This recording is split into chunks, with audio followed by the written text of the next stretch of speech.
Recording in progress.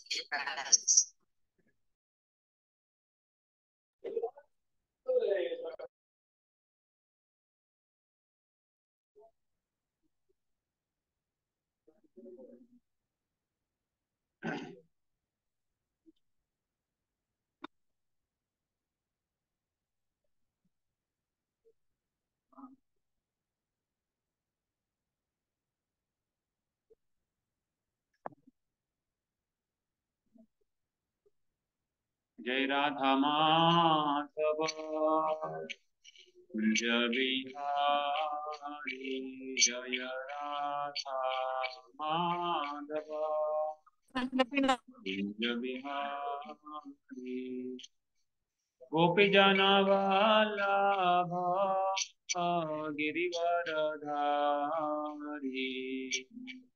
गोपीजन Vallabh Girivardhari Yashodanand Vraj जनरंजन यशोदानंदन व्रज जनरंजन यमुना तीरा वनचारी यमुना तीरा वनचारी जय राधा माधव कुंज बिहारी जय राधा माधव कुंज बिहारी हरे कृष्णा कृष्णा कृष्णा हरे हरे हरे राम राम राम हरे हरे हरे कृष्णा कृष्णा कृष्णा हरे हरे हरे राम राम राम हरे हरे प्रभुपाद जय जय प्रभुपाद गुरुदेव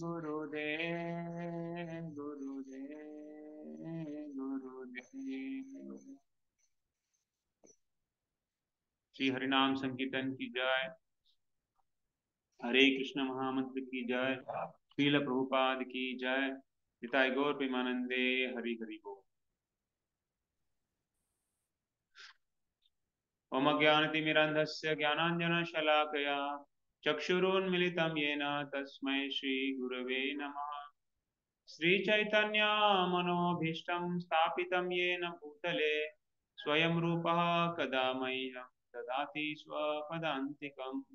वन्देऽहं श्रीगुरो श्रीयुतापदकमलं श्रीगुरून् वैष्णवांश श्रीरूपां साग्रजातां सहगण रघुनाथान्वितं तं सजीवं साद्वैतं सावधूतं हरिजनसहितं कृष्णचैतन्यदेवं श्रीराधा कृष्णपदा सहगण ललिता श्रीविशाखान्वितांश नमो ओं विष्णुपादाय कृष्णप्रेष्ठाय भूतले श्रीमते भक्तिवेदांत स्वामिनिति नामिने नमस्ते सारस्वती देवे गौरवाणी प्रचारिणे निर्विशेष शून्यवादी पाश्चात्य देश तारिणे नमो महावदन्याय कृष्ण प्रेम प्रदायते कृष्णाय कृष्ण चैतन्य नामिने गौरद्विषे नमः। हे कृष्णा करुणा सिंधो दीनबंधो जगत्पते गोपेश गोपिका कांत राधा कांत नमोस्तुते तप्त कांचन गौरांगी राधे वृंदावनेश्वरी वृषभानुसुते देवी प्रणमामि हरिप्रिये वाञ्छाकल्पतरुभ्यश्च कृपा सिन्धुभ्य एव च पतितानां पावनेभ्यो वैष्णवेभ्यो नमो नमः। जय श्री कृष्ण चैतन्य प्रभु नित्यानंद श्री अद्वैत गदाधर श्रीवासादि गौर भक्त वृंद हरे कृष्णा कृष्णा कृष्णा हरे हरे हरे राम राम राम हरे हरे।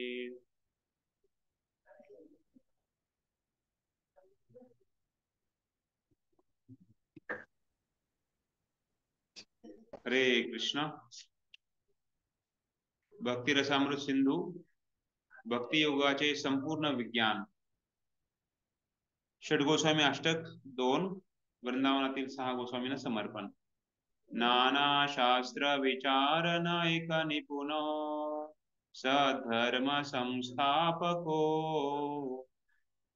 लोकानां हितकारिणो त्रिभुवने मन्यो शरण्यकरो राधा कृष्ण पदारविंद भजन नंदेन मत्तालिको वंदे रूप सनातन रघु श्रीजीव गोपालको.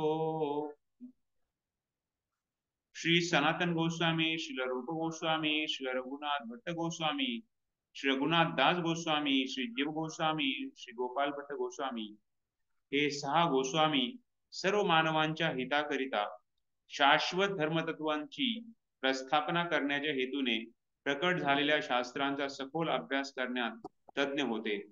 ते गोपी भावामध्ये सदैव मग्न राहून राधा कृष्णांच्या दिव्य प्रेममय सेवेत रममान असत.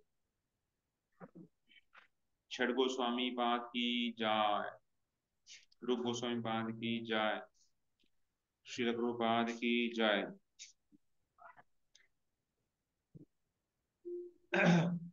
हरे कृष्णा.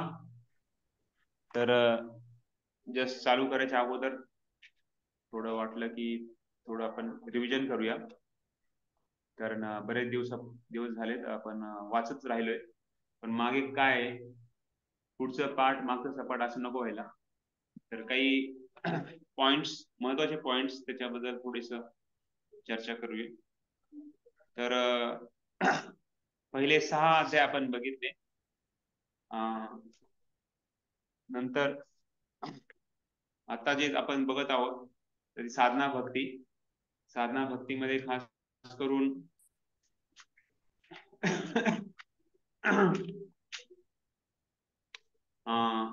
6 ते 12 हे साधना भक्तीचं सांगितलेलं आहे. आणि त्यामध्ये आता आपण जे 64 अंग आहेत भक्तीचे तर त्याबद्दल चर्चा करत आहोत. तर त्यामध्ये मी काही 2-4 प्रश्न विचारणार आहे.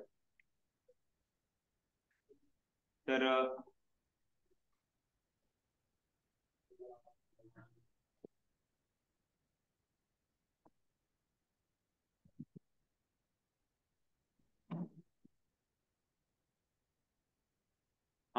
गुरुची पात्रता काय असली पाहिजे?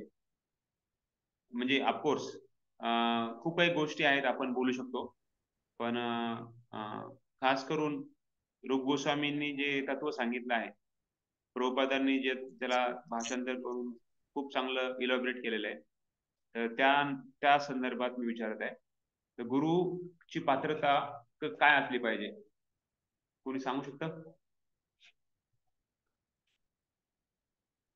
7व्या धड्यामध्ये आपण बघितलं होतं पहिल्यांदाच ते कशा प्रकारे आपण गुरुचं सहारा घेतला पाहिजे आणि गुरुच्या कडून ट्रेनिंग घेतली पाहिजे. यस, कुणी सांगू शकते? हरे कृष्ण. काय प्रभूजी? हा माझा प्रश्न आहे, गुरुची पात्रता काय असली पाहिजे? गुरु कृष्ण तत्ववेत्ता असला पाहिजे, हा शास्त्रामध्ये पारंगत असला पाहिजे आणि गुरु हा शिष्य परंपरेतून असला पाहिजे. हा आणि तर गुरु प्रामाणिक संप्रदायातील असावे गुरु, आणि ते कृष्ण ज्ञानापर्यंत घेऊन जाणारे असावे. कृष्ण विज्ञानामध्ये पारंगत असला. हा तर बरोबर आहे. आणि गुरूंचे चारित्र्य, ते चारित्र्य चांगलं असलं पाहिजे आणि 6 वेगावर नियंत्रण पाहिजे. ओके. आणि आणखी एक सांगितलं महत्वाचं, की त्याला तर पूर्ण शास्त्राचं ज्ञान निचोड त्याला माहित आहे आणि दुसऱ्याला तो कन्व्हिन्स करू शकला पाहिजे की शास्त्राचं मर्म काय आहे. तर त्याला गुरु. तर सातव्या अध्यायामध्ये तुम्ही जर पहिल्या 5-6 लाईन बघितल्या त्याच्यामध्ये प्रभुपादाने ते लिंक सांगितलेलं आहे. तर अशा प्रकारे गुरु असला पाहिजे. दुसरा आहे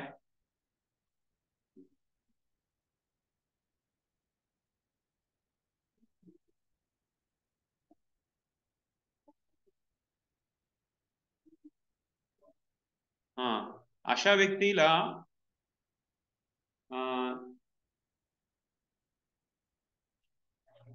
व्यक्तीला सर्व ज्ञान त्याला आत्मसात होऊन जातं. ज्या व्यक्तीला एक अतूट विश्वास आहे. तर अतूट विश्वास कुणावर आहे?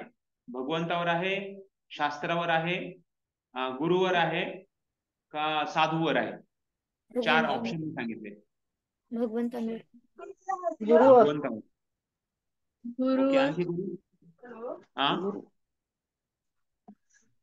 गुरु. तर ऍक्च्युली गुरु खूप महत्वाचा आहे. भगवंतावर विश्वास तर आहेच आहे, पण आपण भगवंताकडे आपण जातोय गुरुच्या मार्फत. तर त्यामुळं एक सरळता मतलब सरळ भावाने जेव्हा आपण भगवंतावर आपल्या गुरुवर विश्वास अतूट विश्वास असतो, तर तेव्हा सर्व काही ज्ञान आपल्याला प्रकट होतं. तर त्यामुळं गुरुचा विश्वास रोज आपण जे काही आपण क्रिया करत आहोत, तर त्यामध्ये आपल्याला गुरुवरचा विश्वास वाढवायचा आहे. एव्हरीथिंग बिकम्स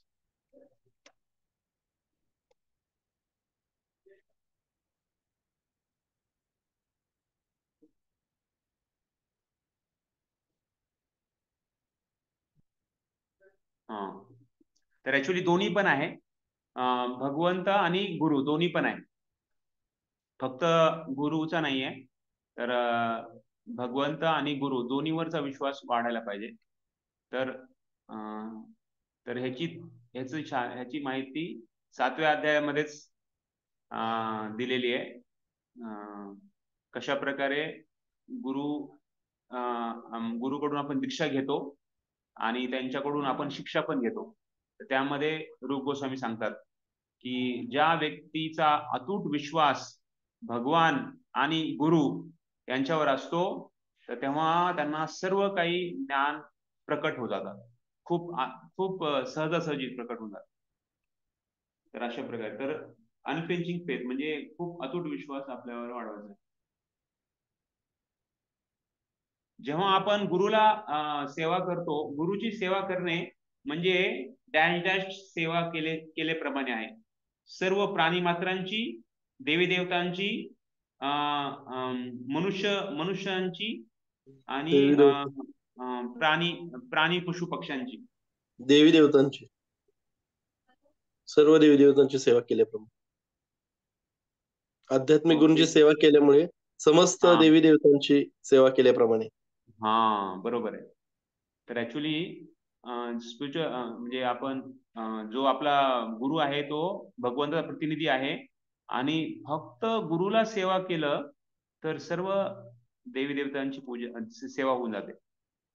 तर हे पण त्याच अध्यायामध्ये दिलेलं आहे.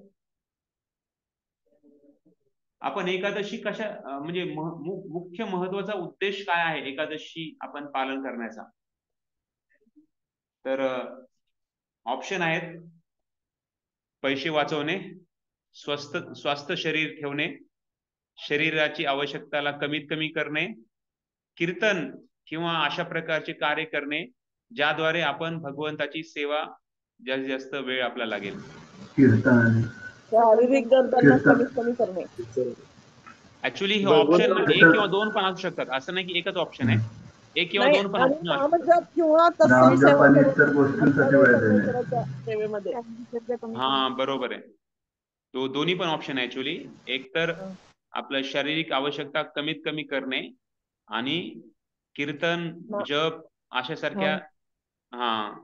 अशासारख्या आपल्या सेवेमध्ये आपला जास्तीत जास्त वेळ लागायला पाहिजे. तर ऍक्च्युली बऱ्याच वेळेस मी बघतो की एकादशी दिवशी बरेच भक्त 64 माळा करतात किंवा 32 माळा करतात किंवा 50 माळा करतात, मंदिरामध्ये येतात मंदिरामध्ये सोय पण केलेली आहे आपण एकादशी दिवशी माताजींना बालाजी हॉलमध्ये तिकडे सेव केलेली सोय केलेली आहे आणि प्रभूजींना इकडे भक्तिविधान हॉलमध्ये सोय केलेली आहे, जेणेकरून एक असा म्हणजे एक उपक्रम ठेवला आहे जेणेकरून प्रेरणा मिळावी भक्तांना की आपला जास्तीत जास्त जप त्या दिवशी व्हावा.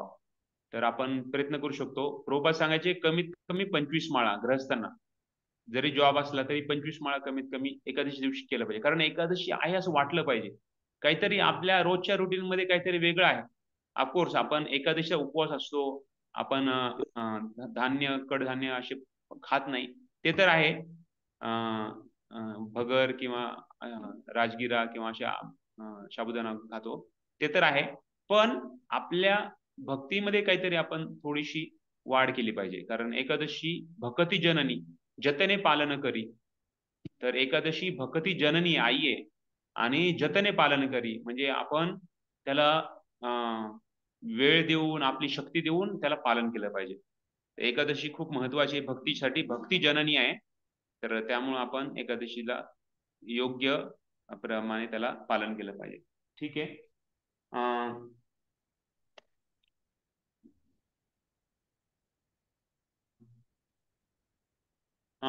व्यवहारता जर कोणी डॅश डॅश को ध्यानपूर्वक वाचन केलं तर कृष्ण भावनामृतचे विज्ञान समजते त्याला प्राप्त करू शकतो. त्याला अन्य दुसऱ्या पुस्तक पढायची आवश्यकता नाही, म्हणजे वाचायची आवश्यकता नाहीये. सांगितलंय की जर कोणी एखादं एक पुस्तक वाचलं खूप ध्यानपूर्वक, तर ते त्याला एवढं ज्ञान त्याला चांगलं मिळेल भक्तीचं, कृष्ण भावनामृतचं, की त्याला बाकी दुसरं पुस्तक वाचण्याची म्हणजे गरज लागणार नाही किंवा त्याला जास्त त्रास घ्यायची गरज लागणार नाही. असं कुठलं पुस्तक आहे तुम्ही ऐकलं, वाचण्यामध्ये आले तुमच्या? भगवद्गीता, त्यामध्ये मी ऑप्शन पण सांगतोय: चैतन्य भगवद्गीता, श्रीमद भागवत, चैतन्य चरितामृत, भक्ती रसामृत सिंधू आणि चैतन्य महाप्रभूंची शिकवण. भगवद्गीता, श्रीमद भागवत, चैतन्य शिक्षामृत आणि भक्ती रसामृत सिंधू. हे चार ऑप्शन सांगितले मी.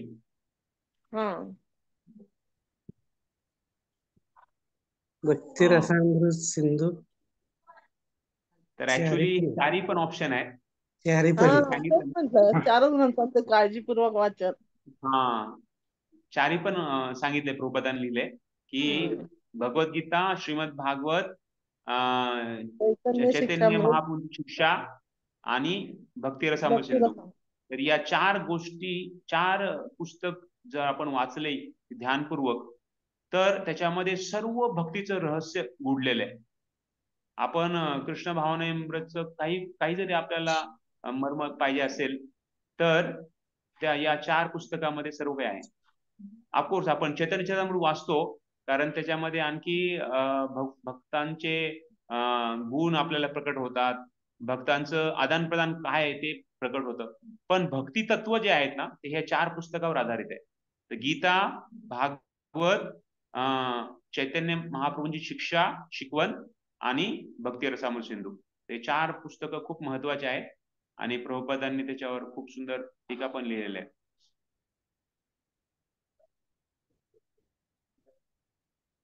जर कुणाकडे पैसा असेल तर त्या पैशाचा वापर त्यांनी काय केलं पाहिजे? तर ऑप्शन आहेत. एक मिनिट. खूप सुंदर किमती मंदिर निर्माण करणे, कृष्ण भावनामृत आंदोलनाच्या प्रसाराच्या हेतू वेगवेगळ्या भाषांमध्ये प्रामाणिक पुस्तकांचं प्रकाशन करणे, कृष्ण भावनामृत आंदोलनाचा प्रचार करणे, शुद्ध भक्तांची सेवा करणे. ग्रंथ छापून त्याचा प्रचार करणे. चारही ऑप्शन योग्य आहेत. जास्त करून ग्रंथ ऑप्शन आहे. बरोबर आहे. तर ऍक्च्युली चारही बरोबर आहे. हो, चारही बरोबर आहे. कारण खास करून आपण मंदिराचं जे निर्माण आहे तर ते जसं रूप गोस्वामींनी पण निर्माण केलं होतं. एक मिनिट.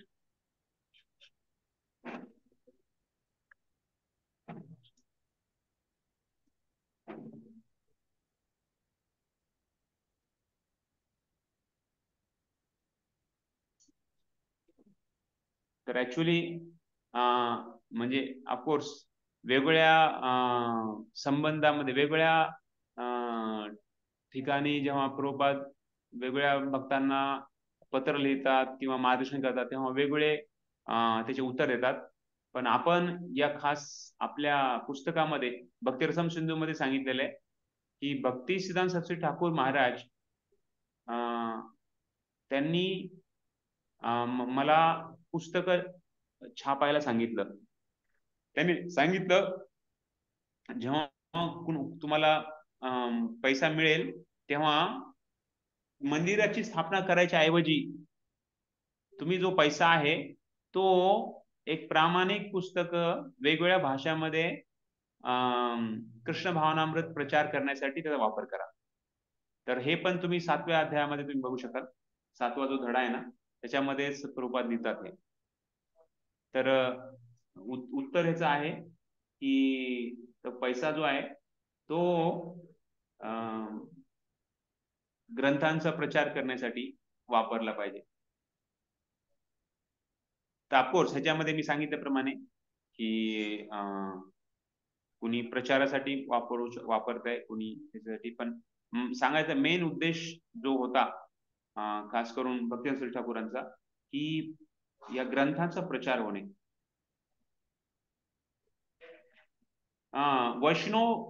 वैष्णव जी पद्धती आहे त्या पद्धतीनुसार एका व्यक्तीने आपला आदर कुणाला द्यावा.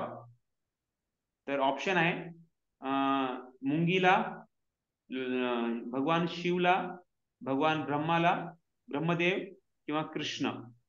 सर्वांना. कृष्ण, भगवान कृष्ण. वैष्णव भगवान कृष्णांना करतच असतात, त्याच्या व्यतिरिक्त विचारलंय ना प्रभूजींनी. नाही, मी पुन्हा एकदा सांगतो ऑप्शन मी सांगतोय. वैष्णव पद्धतीप्रमाणे एक आपण आदर देतो. मुंगीला सुद्धा आपण आदर देतो, भगवान शिवला आदर देतो, त्याचबरोबर भगवान ब्रह्माला आणि भगवान कृष्णाला. मुंगीला पण प्रभूजी मुंगीलाही प्रणाम केला पाहिजे. होय होय बरोबर. तर ऍक्च्युली ह्याच पण सांगितलंय की इवन मुंगी त्यांना पण आदर सन्मान दिला पाहिजे. तर शिव आणि ब्रह्माचं तर काय सांगायचं, म्हणजे ते तर खूप महान व्यक्ती आहेत. पण इवन छोटीतली छोटी मुंगी आहे तर त्याला पण आपण आदर दिला पाहिजे. का आदर दिला पाहिजे? तो पण एक जीव आहे. प्रत्येक जीवामध्ये स्थित आहे. प्रत्येक जीवामध्ये परमात्मा स्वरूपाने भगवंत. तो जीवात्मा पण आहे, तो त्यामध्ये परमात्मा पण आहे. बरोबर. तर ऍक्च्युली जेव्हा आपण भगवंतावर प्रेम करतो तेव्हा आपण सर्व प्राणी मात्रावर प्रेम करतो आणि सर्वांना आदर देणे हे वैष्णव पद्धती आहे. त्यामुळे आपण त्याला हे केलं पाहिजे.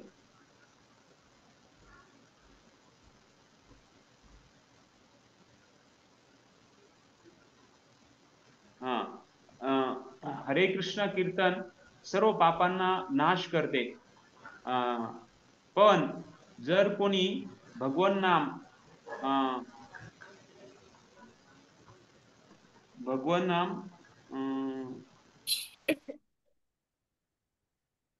नामास प्रती डॅश डॅश झाला तर त्याचा उद्धार हा होऊ शकणार नाही. ऑप्शन आहे अपराधी झाला, दुर्लक्ष केले, त्यांनी बलपूर्वक पाप केलं आणि त्याच्या प्रती तो उदासीन झाला. भगवान नामाप्रती काय झाल्यावर आपला उद्धार होणार नाही. अपराध केला. वैष्णव अपराध. नाम अपराध. मी भगवान नामाप्रती बोलतोय. नाम अपराध. हा, तर ऍक्च्युली खास करून आपण जेव्हा नामजप करतोय तर नावामध्ये एवढी शक्ती आहे की आपले पूर्ण पापाचे जे फळ आहे ते आपल्याला नाहीसे करू शकतो. पण जर नावाप्रती जर कुणी अपराधी झाला तर त्याला दुसरं काहीच गती नाहीये. तर त्यामुळं भगवान नाम हे खूप सावधानपूर्वक आपण घेतलं पाहिजे. आणि खास करून आपण रोज जो महामंत्र आपण जप करताय तर ते आपण योग्य मार्गाने केलं पाहिजे. खास करून ते अपराध 10 नाम अपराध रोज आपण स्मरण केले पाहिजे. मंदिरामध्ये आपण रोज गातो, पण तुम्ही सर्व जेव्हा घरी असतात जप करता तेव्हा आपण जपाच्या पूर्वी 10 नाम अपराध वापरले पाहिजे. कारण म्हणल्यानं पण एकदा स्मरण होतं. म्हणल्यानं यस प्रो प्रशांत प्रो काय बोलतोय का?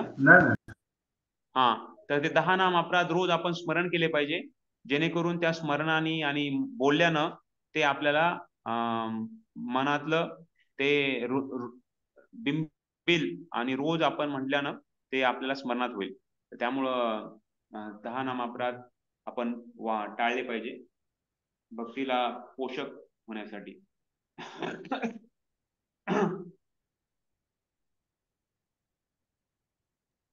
हरे कृष्ण प्रभूजी. हा, हरे कृष्ण. तो जो 10वा नामापराध आहे की आपण महामंत्राची महानता ऐकून पण आपण विषयांवर आसक्त होतो, तर मग त्यापासून हा, आपण कसं हे करणार? कारण आपण मटेरियल लाईफ आणि स्पिरिच्युअल लाईफ दोन्ही पण बॅलन्स करायची असते. तर अशा परिस्थितीमध्ये आपण कसं हे करणार? विषयासक्त तर न ऍक्च्युली राहणे बघ. सांगितलंय भौतिक आसक्ती त्याला आपण म्हणजे भौतिक आसक्ती असणं हे साहजिक आहे, स्वाभाविक आहे. पण त्याला आपण मेंटेन करणं म्हणजे त्याला आपण सुरक्षित ठेवणं किंवा त्याला सोडणं नाही, तर ते अपराध आहे. म्हणजे भौतिक जगामध्ये जेव्हा आपण राहतो तेव्हा थोडी थोडी आसक्ती होते, पण जर आपण त्याच्यावर पूर्ण जर त्याच्यावर आपण मात करण्यासाठी प्रयत्न नसाल करत तर तर ऍक्च्युली तो अपराध होऊ शकतो. तर त्यामुळं म्हणजे भगवंताच्या नावाप्रती पूर्ण विश्वास नाहीये आणि भौतिक आसक्ती बनवून ठेवणे, तर हे सांगितलंय की अपराध आहे.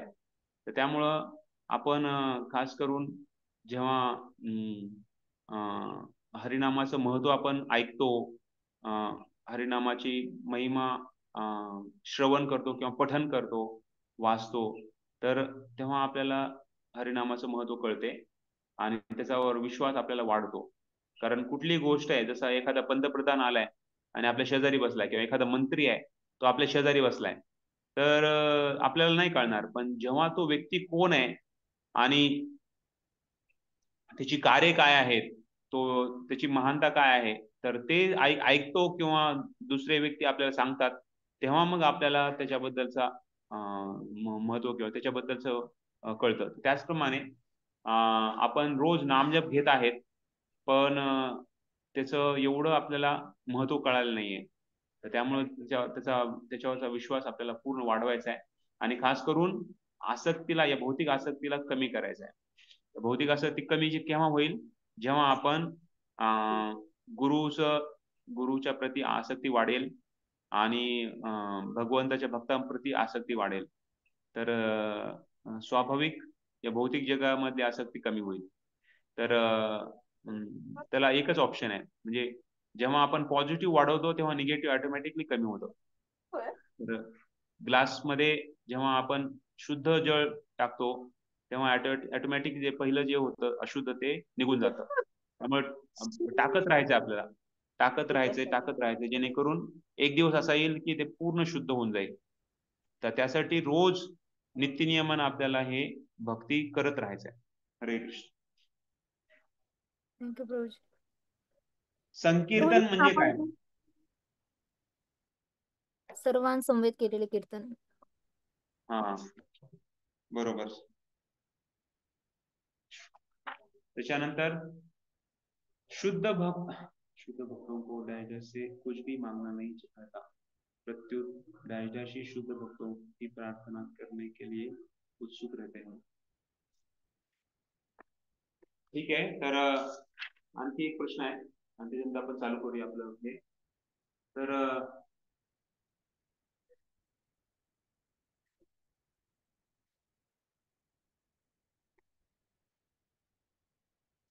शुद्ध भक्तांना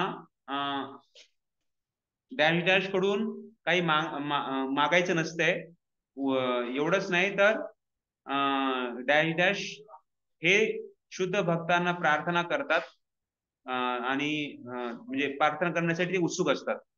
तर ऑप्शन मध्ये आहे ऋत्विक, सामान्य लोक, देवता आणि भक्त.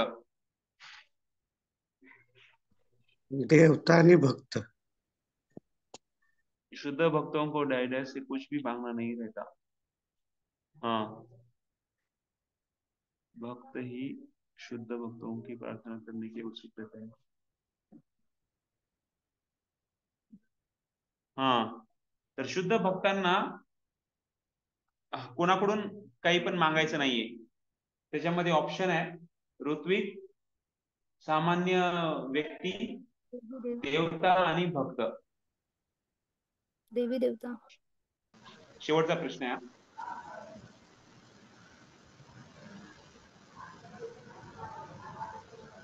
देवतांकडून काहीच मागायचं.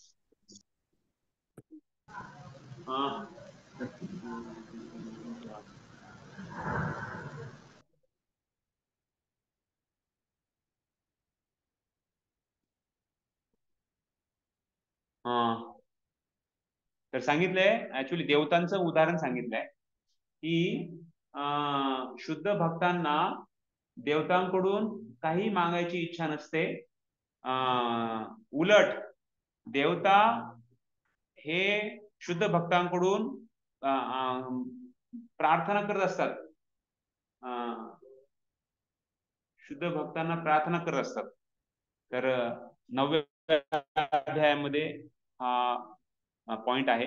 शुद्ध भक्त त्यांना देवी देवताकडून काही मागायचं नाहीये, पण देवी देवताच शुद्ध भक्तांकडून प्रार्थना करत असतात असं. तर ठीक आहे. तर आतापर्यंत आपण बघितलं कशा प्रकारे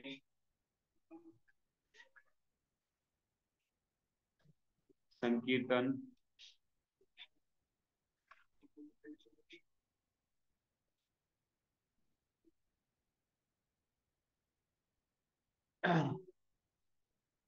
आपण कुठपर्यंत आलोय पुन्हा आठवतंय? आता श्रीमूर्तींना स्पर्श करणे हा पॉइंट चालू आहे. श्रीमूर्तींना स्पर्श करणे तिथून आता चालू करायचंय. काल आपण बघितलं धूप, अगरबत्ती, पुष्पमाळांचा सुगंध घेणे. तर प्रभुपाद इथे सुगंध घेत आहेत ते आपण बघतोय.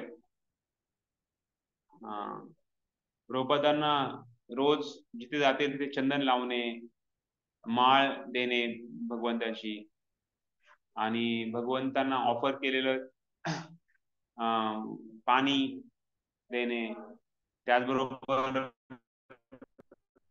अत्तर देणे. तर हे स्वागत करण्याचं एक लक्षण आहे.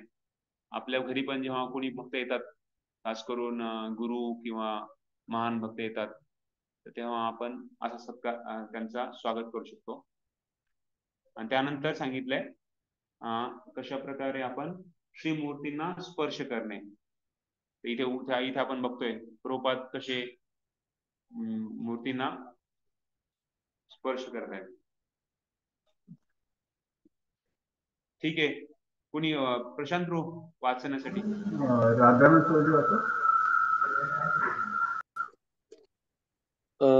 विष्णू धर्मोत्तर या शास्त्रामध्ये अर्चा विग्रहांच्या चरण कमलांना स्पर्श करण्यासंबंधी असे म्हटले आहे, ज्या मनुष्याने वैष्णव दीक्षा घेतली आहे व जो अत्यंत भक्तिभावाने कृष्ण भावनेचे आचरण करीत आहे, त्यालाच दिव्य विग्रहांना स्पर्श करण्याचा अधिकार प्राप्त होतो. भारतामध्ये पूर्वी गांधीजींच्या राजकीय आंदोलनामध्ये रस्ते साफ करणारे सफाई कामगार आणि चांडाळ यांच्यासारख्या जातीच्या लोकांना मंदिरात प्रवेश न देण्याच्या पद्धतीविरुद्ध आंदोलन करण्यात आले होते. वैदिक पद्धतीत या लोकांच्या अस्वच्छ सवयीमुळे त्यांना मंदिरात प्रवेश निषिद्ध असते, परंतु त्याचबरोबर त्यांना इतर सोयी उपलब्ध करून दिल्या जात असत, जेणेकरून ते शुद्ध भक्तांच्या संगतीत भक्तिमय सेवेचा सर्वोच्च स्तर प्राप्त करू शकत असत. कोणत्याही कुटुंबात जन्मास आलेल्या मनुष्याला मनाई करण्यास येत नाही, परंतु तो शुद्ध असला पाहिजे. प्रत्येक मनुष्याने शुद्धीकरणाची प्रक्रिया स्वीकारलीच पाहिजे. गांधीजींना केवळ हरिजन असे काल्पनिक नामकरण करून अशा लोकांना शुद्ध करायचे होते व त्यामुळे मंदिराचे मठाधिपती व गांधीजींचे अनुयायी यांच्यामध्ये गंभीर संघर्ष निर्माण झाला होता. तथापि सर्व शास्त्रांचा नियम असा आहे की जो कोणी शुद्ध आहे तो मंदिरात प्रवेश करू शकतो. खरी स्थिती अशीच आहे. ज्याने योग्य दीक्षा घेतली आहे, जो सर्व नियमांचे पालन करीत आहे, तोच केवळ मंदिरात प्रवेश करू शकतो आणि अर्चा विग्रहांना स्पर्श करू शकतो. अशा नियमांचे पालन करून श्रीमूर्तींना स्पर्श करणारा मनुष्य सर्व प्रकारे भौतिक पापापासून धुतला जातो आणि विनाविलंब त्यांच्या सर्व इच्छा पूर्ण होतात. हरे कृष्ण. धन्यवाद. हरे कृष्ण. तर इथे आपण बघतोय कशा प्रकारे प्रभुपाद, त्याचबरोबर परमपूज्य गोपालकृष्ण गोस्वामी महाराज कशा प्रकारे त्यांनी विग्रहांची सेवा करायची आणि मायापूरला जर गेलो आपण तर प्रभुपादांच्या रूम मध्ये एक गौरांग महाप्रभूंची विग्रह आहे. तर ते विग्रह प्रभुपाद घेऊन फिरायचे कुठे पण. तर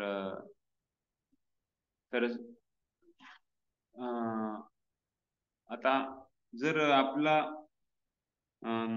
दीक्षा झाली नसेल तर ऍटलिस्ट आपण विग्रहांची सेवा डायरेक्ट करायला मिळणार नाही, पण आपण इच्छा असेल तर मार्ग आपल्याला सुटेल. तर बरेच भक्त बॅकअप करतात किंवा हार बनवतात. तर वेगवेगळ्या प्रकारे आपण विग्रहांची सेवा करू शकतो. आणि जे कोणी ब्राह्मण दीक्षा झालेली आहे त्यांनाच फक्त हे स्पर्श करण्याची संधी आतमध्ये मिळते. पण आपण मानसिक दृष्ट्या भगवंतांना स्पर्श करू शकतो. जे सांगितलं, जेव्हा आपण दंडवत करतो ना, आपण दंडवत प्रणाम करतो पंचांग आणि अष्टांग, तर ते ऍक्च्युअली भगवंताला स्पर्श करण्यात आपण करतोय मानसिक. त्यामुळे आपण दंडवत करताना आपण लक्षात ठेवलं पाहिजे की मी भगवंताच्या चरण कमला स्पर्श करत आहे. तर या भावनेने आपण प्रणाम केला पाहिजे. तर आणि ऑफकोर्स ज्याला शक्य त्यांनी मग भगवंतांना पोशाख घालताना किंवा अभिषेक करताना त्यांना मग ती सेवा तशी केली जाते. आणि इथे सांगितलंय गांधीजींनी कशा प्रकारे हरिजन लोकांना उच्च स्तर देण्याचा प्रयत्न केला, पण ऍक्च्युली तो ते सफल झालं नाही. तर ऍक्च्युली कोणत्याही कुटुंबात जन्मास आलेल्या मनुष्याला मनाई नाही, परंतु तो शुद्ध असला पाहिजे. प्रत्येक मनुष्याने शुद्धीकरणाची प्रक्रिया स्वीकारलीच पाहिजे. तर त्यामुळं नावाकरता जर आपण लोकांना दीक्षा दिली किंवा त्यांना आपण खूप उच्च बनवण्याचा प्रयत्न केला, पण शेवटी जर शुद्ध नसेल तर 2-4 दिवसामध्ये पुन्हा ते त्याच, जसं कुत्र्याची शेवटी वाकडी ती वाकडीच. तर त्याचप्रमाणे जोपर्यंत आपण अशुद्ध होणार नाहीये तर त्या शुद्ध होण्याच्या प्रक्रियेपर्यंत आपल्याला या सेवेसाठी पात्र ठरवलं जाणार नाही. त्यामुळे रोजची आपली साधना आहे तर ती शुद्ध होण्यासाठी आहे. रोजच्या आपण 16 माळा ज्या सांगितल्यात गुरु महाराजांनी, तर त्या ऍक्च्युली शुद्ध होण्यासाठी दिलेल्या आहेत. त्यामुळं ते एकदम आपण ध्यानपूर्वक 16 माळाचा जप केला पाहिजे आणि 4 नियमांचं पालन केलं पाहिजे. या 2 गोष्टी आपल्याला शुद्ध बनवू शकतात. भौतिक प्रलोभनापासून, भौतिक गुणांपासून आपण अलप्त होऊ शकतो. आणि इथे राहून पण, जसं नारळ आहे, नारळ जसं आपण ओलं नारळ असतं ना, ते खूप घट्ट असते. म्हणजे ते बाहेरचं जे शेल असते, बाहेरचं जे आवरण असते, त्याला एकदम चिकटलेलं असते. त्यामुळे आपण किती जरी हलवलं तर ते हलणार नाही. पण जेव्हा नारळ सुकून जातं उन्हामध्ये किंवा झाडावरच सुकून जातं, तर तेव्हा मग ते नारळ आतमधलं खोबरं ते वेगळं होऊन जातं. आणि मग जेव्हा आपण हलवतो तेव्हा त्याचा वेगळा आवाज येतो. त्याचप्रमाणे या जसं आपण भक्ती करतो तसं आपण सुख होऊन चाललेलं आहे. या भौतिक प्रलोभनापासून, भौतिक आसक्तीपासून आपण वेगळं होत चाललेलं आहे. आणि मग असा एक दिवस येईल की मग जेव्हा आपण शरीर आणि आत्मामधला फरक आपल्याला समजून जाईल आणि आपण शुद्ध बनू, तर मग आपल्याला या शरीराशी आसक्ती राहणार नाही. त्यासाठी आपली रोजची प्रक्रिया आहे, जी भक्तीसाठी आपण साधना दिलेली आहे, ती साधना आपण रोज केली पाहिजे. खास करून प्रभुपादांच्या ग्रंथांचं वाचन, गुरु महाराजांचं प्रवचन, श्रवण आणि 16 माळा आणि 4 नियमाचं पालन. तर या 4 महत्वाच्या मुद्द्यांना आपण रोज न चुकता पालन केलं पाहिजे, जेणेकरून आपण एक दिवस कबे हबे बोलोसे दिन अमार, अपराध घुची शुद्ध नाम रुची, कृपा बोले हबे हृदय संचार. तर एक दिवस असा यायला पाहिजे जेणेकरून आपण अपराध विरहित आपण भगवंताचं नाम स्मरण करता येईल. त्यासाठी आपल्याला हे सर्व नियम पालन करावं लागणार आहेत.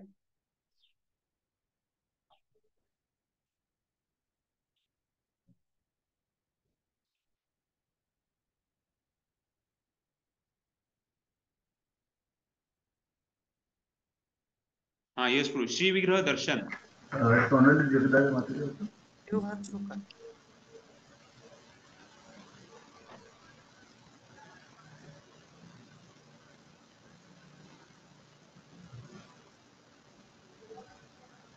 सोनाली जगदाळे मात्र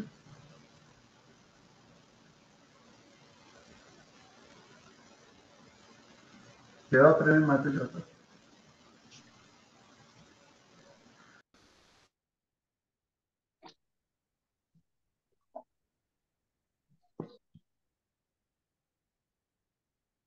हरे कृष्ण प्रभूजी. श्री विग्रह दर्शन. वराह पुराणात श्री विग्रहांचे दर्शन घेण्यासंबंधी विवरण आहे. एक भक्त म्हणतो, प्रिय वसुंधरा, जो मनुष्य वृंदावनात जाऊन तेथील गोविंद देवाचे दर्शन करतो त्याला कधीही यमपुरीस बोलावणे होत नाही आणि तो देवतांचा निवास असणाऱ्या सर्वोच्च ग्रह लोकाची प्राप्ती करू शकतो. याचा अर्थ असा की जरी एखाद्या सामान्य मनुष्याने वृंदावनात जाऊन केवळ जिज्ञासेपोटी तेथील काही मंदिराचे दर्शन घेतले, विशेष करून गोविंद देवांचे दर्शन घेतले, तर त्याचा जरी भगवत धामात प्रवेश झाला नाही तरी त्याला निदान स्वर्गलोकाची निश्चित प्राप्ती होत असते. याचा अर्थ असा की वृंदावनातील गोविंद देवांचे दर्शन केल्याने मनुष्य पुण्यवान होत असतो. तर सांगितलंय की यमराजाचं दर्शन होणार नाही आणि कमीत कमी त्यांना स्वर्ग प्राप्ती होईल. श्री विग्रह दर्शन. ऍक्च्युली दर्शन पण हे खूप महत्वाचं आहे. कशा प्रकारे आपण भगवंताचं दर्शन घेतलं पाहिजे. तर खास करून आपण चरण कमलापासून भगवंताच्या मुखापर्यंत जातो. डायरेक्ट आपण भगवंताच्या मुखाला बघत नाही, तर भगवंताच्या चरण कमल, त्यानंतर भगवंतांचे खास करून भगवंताचे चरण, त्यानंतर मांडी, त्यानंतर भगवंताचे नाभी, आणि त्यानंतर मग भगवंताचे हात, आणि त्यानंतर मग भगवंतांचे चेहरा, त्यानंतर मग भगवंताचे खास करून डोळे, आणि त्यानंतर मग मुख्य. अशा प्रकारे आपण विधी दिलेली आहे. तर या विधीनुसार आपण भगवंताचं दर्शन घेतो. आणि सांगितलंय की भगवंताच्या जे हे आहे डोळ्याच्या वरती आपण काय म्हणतो त्याला भवया. भुवया. भुवया आहेत. तर त्या भुवयावर आपण जेवढं आपण त्याच्यावर आपण स्मरण करू, त्याच्यावर आपण वेळ देऊ, चिंतन करू, तर भौतिक जे खास करून काम भोगाची इच्छा आहे ती कमी होते. तर त्यामुळं ऍक्च्युली भगवंत एवढे सुंदर आहेत आणि भगवंत एवढे नेहमी स्मित हास्य असते. तर आपल्याला काही शोक मोह भय हे सर्व आपण त्याच्यापासून आपण याच्यापासून आपण मुक्ती प्रदान करू शकतो भगवंताच्या दर्शन घेऊन. त्यामुळं भगवंताचं दर्शन वेळ दिला पाहिजे, वेळ देऊन आपण दर्शन घेतलं पाहिजे. त्यानंतर आरती दर्शन.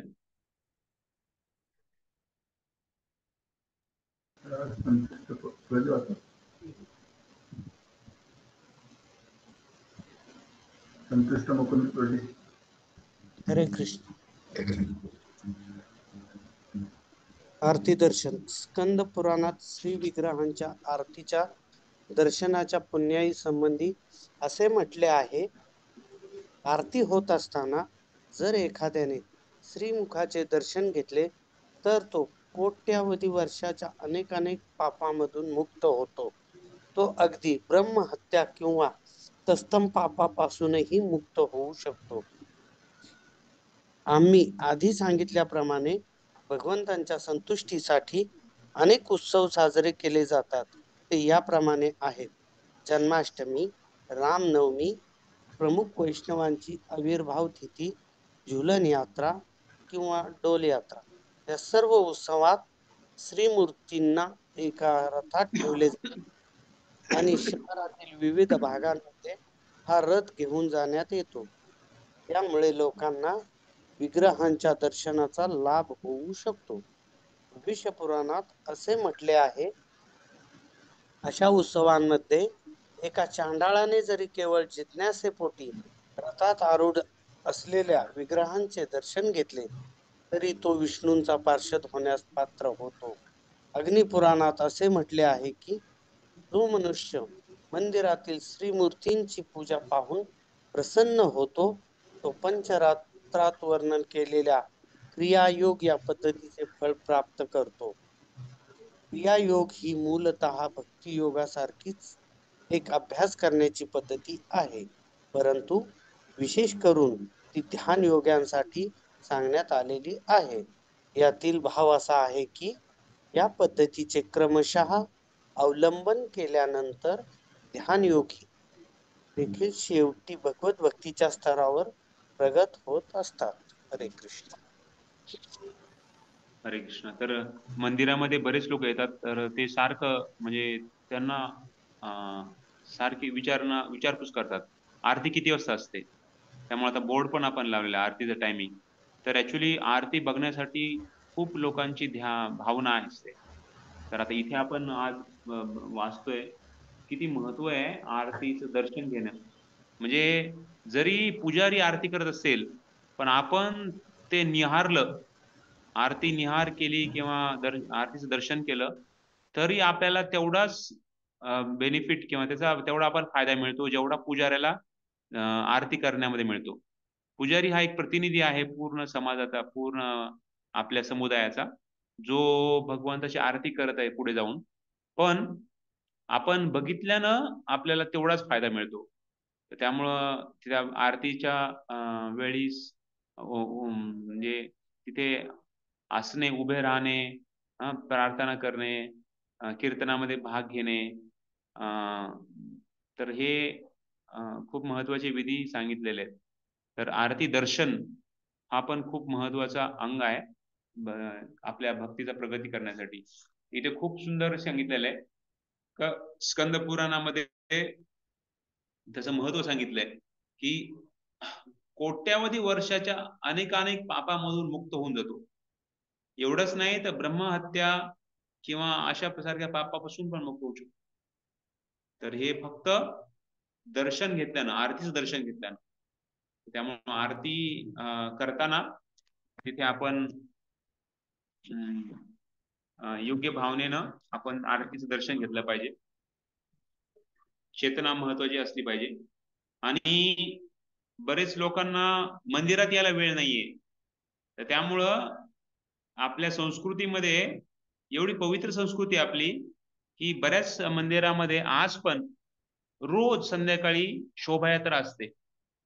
तर मंदिराची प्रदक्षिणा केली जाते. श्रीरंगामध्ये, उडुपीमध्ये जाल, श्रीरंगामध्ये जाल तर त्यांना भगवंताचे छोटे विग्रह असतात प्राणप्रतिष्ठा विग्रह, तर त्यांना घेऊन ती प्रदक्षिणा केली जाते, जेणेकरून बऱ्याच लोकांना उत्सव काय असतो ते माहित नसते. बऱ्याच लोकांना रोज रोज मंदिरात येणं शक्य नाहीये, तर त्या लोकांना पण हरिनाम ऐकून किंवा भगवानचं दर्शन घेऊन त्याचं उद्धार होईल. तर आपण जन्माष्टमी, रामनवमी अशा सारख्या वेगवेगळ्या झुलन यात्रा, डोल यात्रा या उत्सवामध्ये भगवंतांना रथामध्ये ठेवलं जातं आणि त्यांना रथाद्वारे लोकांना त्यांचं दर्शन दिलं जातं. तर भविष्य पुराणात सांगितलंय की एका चांडाळ्याने तो जिज्ञासेपोटी रथात आरूढ झालेल्या विग्रहांचे दर्शन घेतलं, तर त्याला विष्णू पार्षद पदवी मिळाली, म्हणजे तो विष्णू पार्षद बनून गेला, चांडाळ व्यक्ती. तर एवढं महत्व आहे. आणि शेवटचं अग्निपुराणात सांगितलंय की जो मनुष्य भगवंताचे पूजा पाहून प्रसन्न होतो, तर त्याला पंचरात्रात क्रियायोग या पद्धतीचे फळ प्राप्त होते.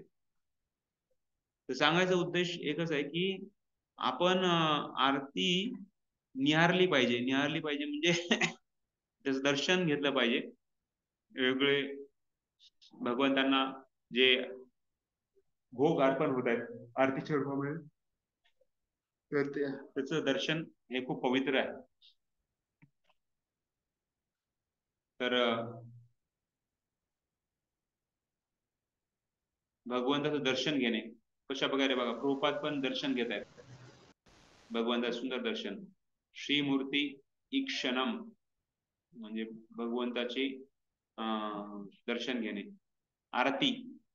आरतीोत्सव आरती बघणे किंवा वेगवेगळे उत्सव साजरी करणे.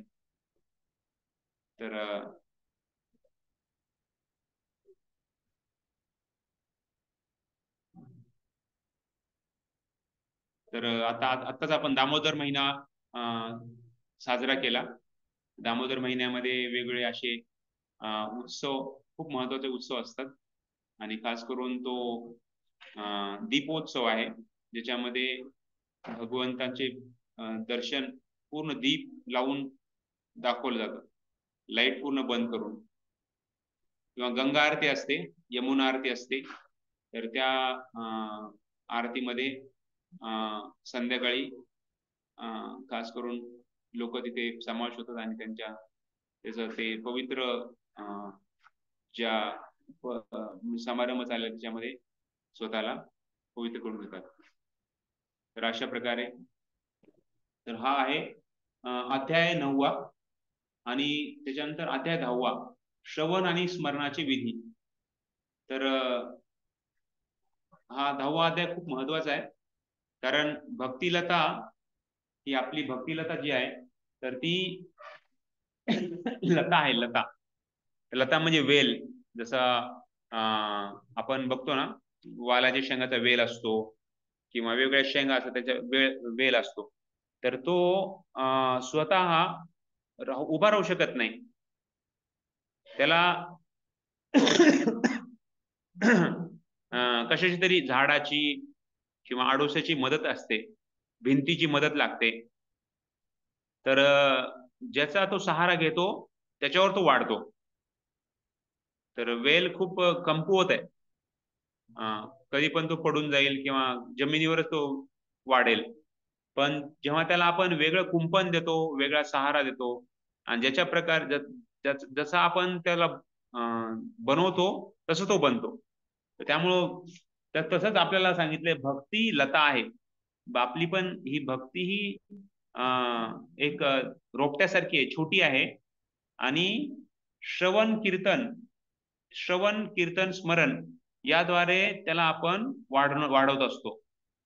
तर त्याच्यामुळं श्रवण हा विधी सगळ्यात महत्वाचा विधी आहे. 64 पैकी हा 43वा आयटम आहे. आपण जे बघत आहो ना, सध्या आपण काय बघत आहे, 64 जे अंग आहेत भक्तीचे, जे रूप गोस्वामी दिलेले, वेगवेगळ्या 64 अंगामध्ये आपण बघत आहोत. तर खास करून आपण हे बघितलं मूर्तीची स्पर्श करणे, त्याचबरोबर दर्शन घेणे, 41वा. आणि नंतर 42वा बघितला आरती आरती दर्शन घेणे. अशा प्रकारे हे 42 ॲटम बघितले. त्याच्यानंतर जो दुसरा आहे तर तो आपण आज बघणार 43वा ॲटम श्रवण. तर श्रवण यश प्रशांत प्रभू श्रवण बद्दल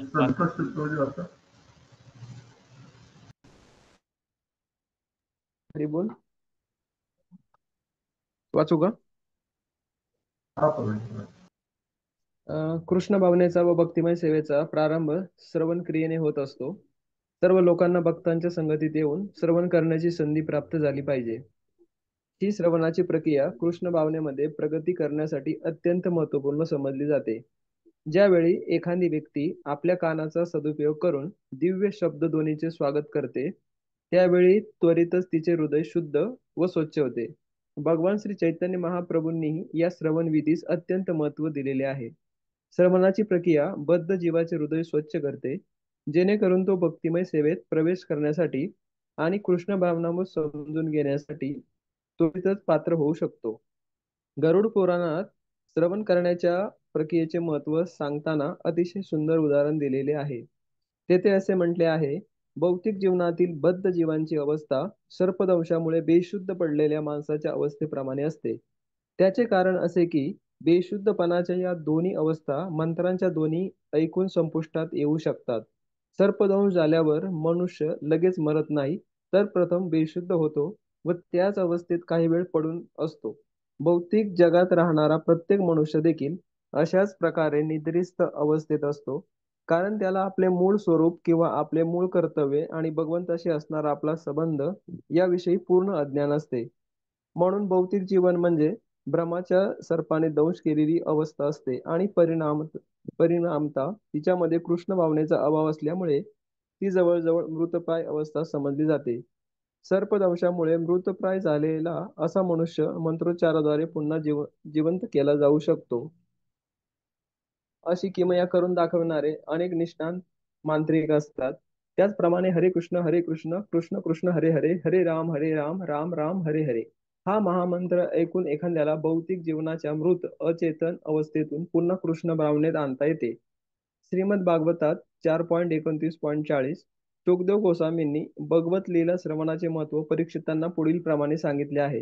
हे राजन, जेथे महान आचार्य भगवंताच्या दिव्य लीलांचे कथन करीत असतात, ते स्थान निवासाकरिता योग्य आहे.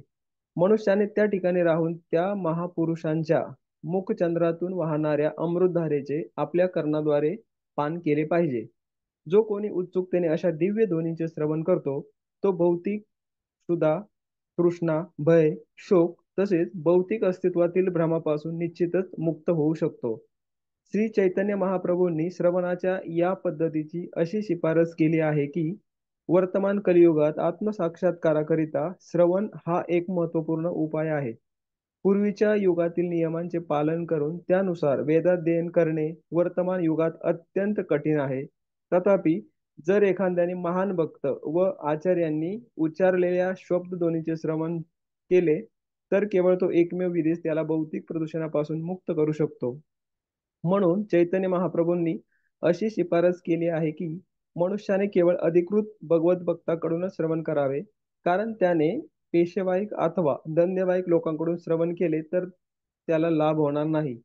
आपण आत्मसाक्षात्कारी पुरुषाकडून श्रवण केले तर आपल्या कानात चंद्रावरील अमृताच्या नद्यांप्रमाणे या श्रवणाच्या नद्या वाहत येतील.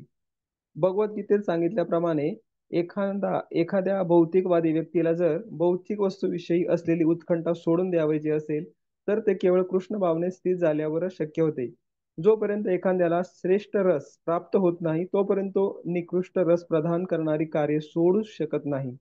भौतिक जगात प्रत्येक जण निकृष्ट मायाशक्तीच्या भ्रामक कार्यात रत असतो, परंतु ज्यावेळी त्याला भगवान श्रीकृष्णांनी लीला केलेल्या पराशक्तीच्या कार्याचे आस्वादन करण्याची संधी प्राप्त होते, त्यावेळी तो आपल्या हीन चुकाची साधने सहज विसरू शकतो.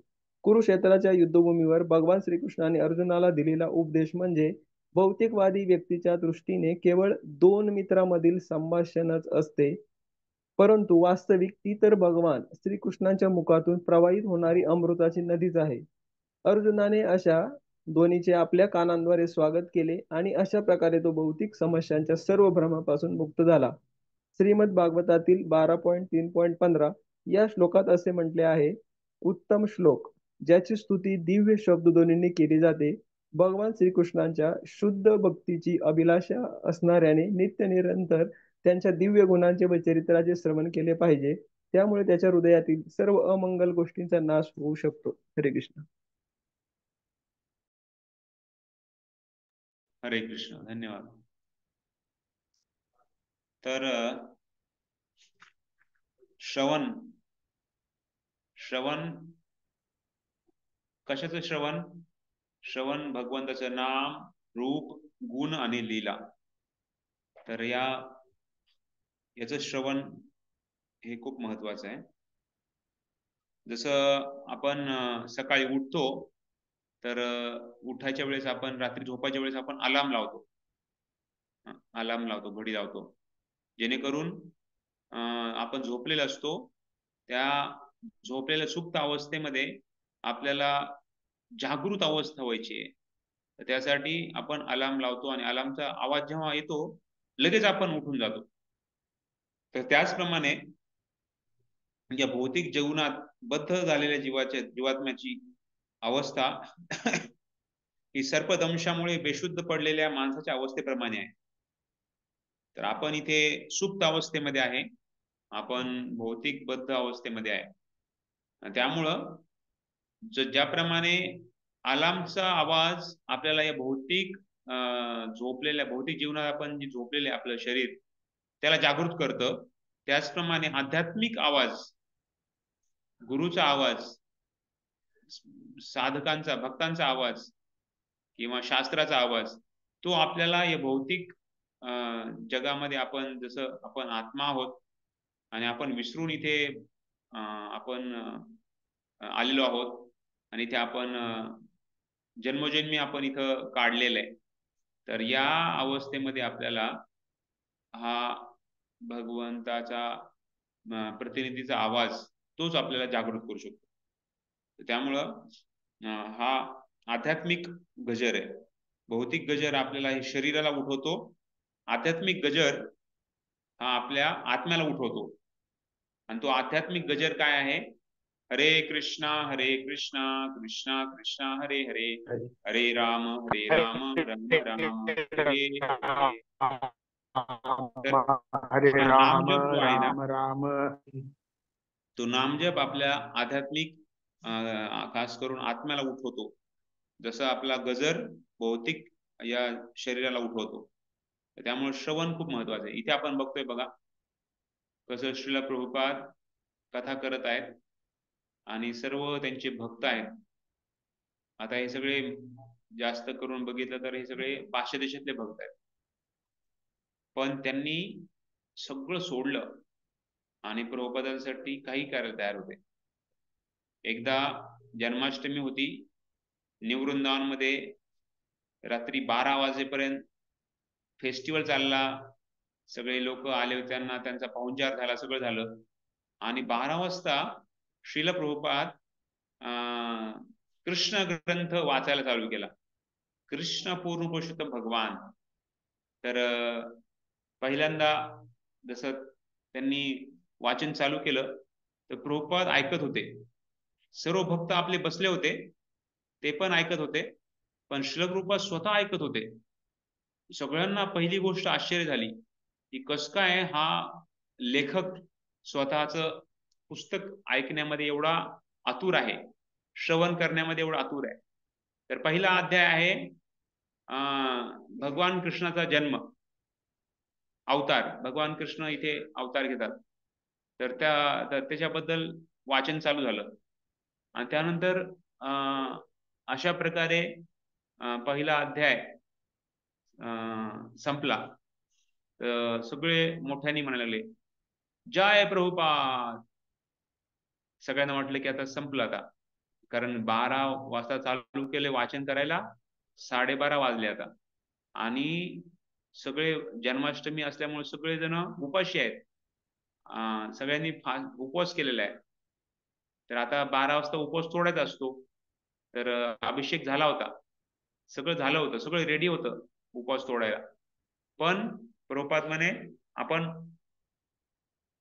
कृष्ण लीला आपण वाचूया, आणि त्यामुळे मग सगळ्यांनी वाचायला चालू केलं. नंतर मग दुसरा अध्याय, देवी देवतांनी कृष्णाला आईच्या गर्भामध्ये प्रार्थना केल्या.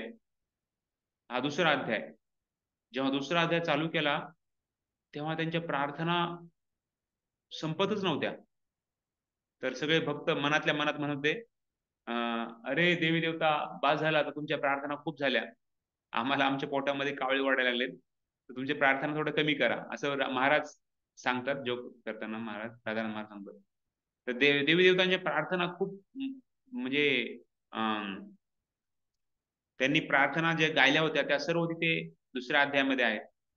आणि अशा प्रकारे कृष्ण पूर्णपुरुष भगवान दुसरा अध्याय समाप्त. सगळेजण पुन्हा म्हणाले जय प्रभुपाद. प्रभुपाद म्हणले तिसरा अध्याय. मग तिसरा अध्याय कृष्णाचा जन्म. तर पुन्हा मग नंतर चालू होते. तर कशा प्रकारे वसुधा देवकी आणि वसुदे कशा प्रकारे जेलमध्ये भगवंत आले आणि त्यांनी दर्शन दिलं आणि त्यांनी छोटेसे बालक म्हणून आले. ते सर्वजण लीला एकदम आणि आपण हे बघतोय फोटोमध्ये बरेच संन्यासी होते तिथं, आणि संन्यासी होते आणि त्यांचे दंडे, संन्यासीचा दंडा असतो तो खाली पडत होता, कारण एवढे थकले होते दिवसभर, एवढ्या सेवा केल्या होत्या आणि उपवास आहे, आणि त्यामुळे एक एक दंडा खाली पडत होता. एक दंडा इकडनं पडायचा, एक दंडा इकडनं पडायचा. आणि प्रभुपाद मात्र दोन्ही डोळे बंद करून एकदम ध्यानपूर्वक ऐकत होते, मग्न होते. ते जणू काही ते लीलेमध्ये त्यांनी समावेश केला होता, जिथं लीला चाललेली आहे. तर अशा प्रकारे त्यांनी श्रवण करत होते. आणि नंतर मग जेव्हा तिसरा अध्याय संपला, दस एंड, अशा प्रकारे तिसरा अध्याय कृष्णाचा जन्म हा अध्याय इथे समाप्त होतो. असं झाले की प्रभुपाद म्हणे सगळे म्हणायला लागले जय प्रभुपाद. आणि जेव्हा मग आता मात्र प्रभुपादाने डोळे उघडले आणि बघितलं तर सगळेजण थकून गेले होते. काही जण झोपायच्या स्थितीमध्ये होते, काही जण स्वतः पडले होते, काही जण दंड्यासोबत पडले होते. एवढ्या सगळ्या अवस्थेमध्ये मग प्रभुपाद म्हणे मला वाटतंय तुम्ही आता सगळे थकलेले आहात, आता आपण इथेच थांबूया. जन्माष्टमी महामहोत्सव की जय. सगळेजण उठून प्रसाद घ्यायला गेले. तर बघतो आपण किती मग्न होते प्रभुपाद. असं नाही की प्रभुपादांनी खूप आहार केला होता, प्रसाद घेतला होता, असं काय, त्यांनी पण उपवास केला होता, त्यांनी पण सगळ्यांसाठी हे केलं होतं. पण एकाग्रता किती होती आणि कशा प्रकारे श्रवणामध्ये किती त्यांची रुची आहे, श्रवण कसं करायला पाहिजे. तर त्यासाठी सांगितलं, जसं प्रल्हाद, भक्त प्रल्हाद हा आईच्या गर्भामध्ये असताना त्यांनी श्रवण केलं होतं. गर्भामध्ये म्हणजे पोटामध्ये असताना एवढं असहाय्य भावना असते, जसं एखाद्या बंद कोठडीच्या ह्याच्यामध्ये आपण ठेवलेलं आहे, त्या जागी काही सुचत नाही, काही करता येत नाही, एवढं असहाय्य भावना असते. तर त्या भावने त्या जागी त्यांना ते ठेवलं होतं. आणि निरपराध भावनेने त्यांनी ऐकन केलं, म्हणजे त्यांना काही अपराध, कुणाच्या प्रती अपराध होणारच नव्हता. तर आपणही असं आपलं श्रवण आपल्याला बनवायचंय की जेणेकरून आपलंही श्रवण शुद्ध असलं पाहिजे. नाहीतर बऱ्याच वेळेस आपण श्रवण करतो पण ते शुद्ध नसतं, आणि त्यामुळं मग पूर्ण त्याचा फायदा आपल्याला मिळणार नाही. तर याच्यासाठी ते या श्रवणाच्या ह्याच्यामध्ये सांगितलंय की यस्यास्ति भक्तिर् भगवती अकिंचना सर्वै गुणै सत्र समास्ते सुरा हराव भक्तस्तो कुतो महत् गुणा मनोरथेना सती धावतु भई. आणि यस्याम वैश्रूय मानायाम कृष्णे परम पुरुषे भक्तिर उत्पद्यते ते पुंसाम शोक मोह भय अपह. तर जेव्हा जेव्हा भक्तीचा उदय होतो यस्याम वैष्णवी कृष्णे परमपुरुषे, आणि भक्ती कुणाप्रती, जे कृष्ण पुरुषोत्तम भगवान आहेत त्यांच्या प्रती जेव्हा पण भक्तीचा उदय होतो तर काय होतं त्याच्यानंतर भक्तीर उत्पद्यते पुंसाम शोक मोह भय, हे तिन्ही पण गोष्टी दूर होऊन जातात. काही आपण घडलं आहे तर त्याच्याबद्दल शोक करणे, आणि मला काहीतरी पाहिजे त्याच्यासाठी मोह करणे, आणि पुढे काय होईल त्याचं भय असणे, या वर्तमान भविष्य आणि भूत या तिन्ही काळाच्या प्रभावापासून आपण वरती उचलू शकतो जेव्हा आपण शुद्ध भक्तीचा आपल्या जीवनामध्ये समावेश करतो. तर त्यामुळे सांगितलंय मनुष्याने केवळ अधिकृत भगवत भक्ताकडूनच श्रवण केलं पाहिजे. श्रवण कुणाकडून करायचंय तर भक्तांकडूनच श्रवण केलं पाहिजे. तर कारण त्याने पेशवाईक किंवा धंदेवाईक लोकांकडून श्रवण केले तर त्याला लाभ होणार नाही. आपण आत्मसाक्षात्कारी पुरुषाकडून श्रवण केले तर आपल्या कानात चंद्रावरील अमृताच्या नद्याप्रमाणे या श्रवणाच्या नद्या वाहत राहतील. तर त्यामुळं सांगितले की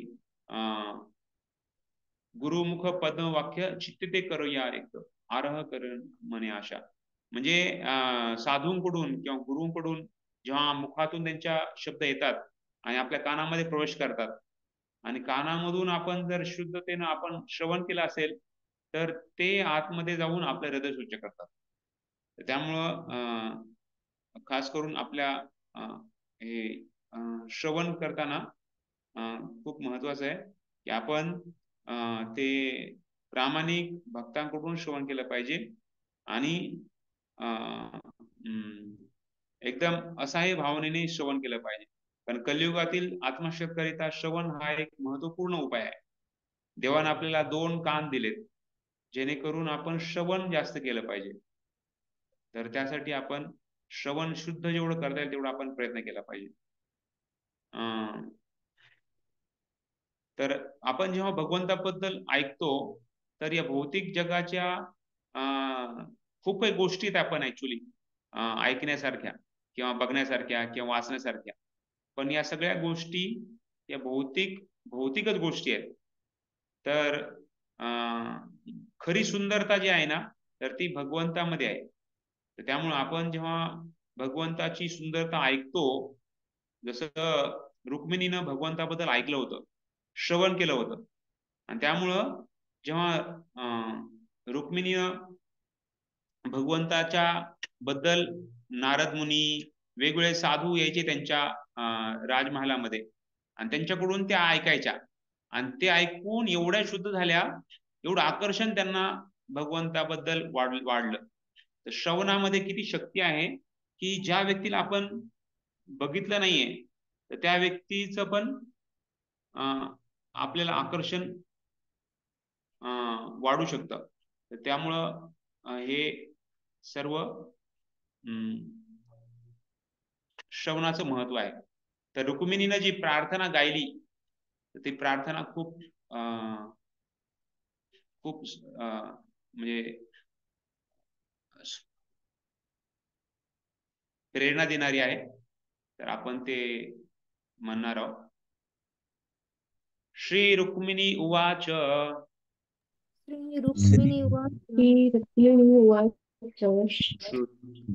श्रुत्वा गुणान् भुवन सुंदर शण्वतां ते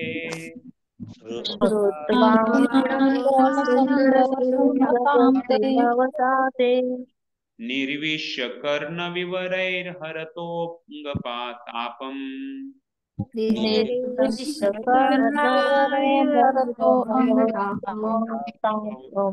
रूपं दृशां दृशिमता किलार्थलाभम् रूपं दृशां दृशमताखिलार्थलाभम् त्वय्यच्युता विशति चित्तमपत्रं तं ते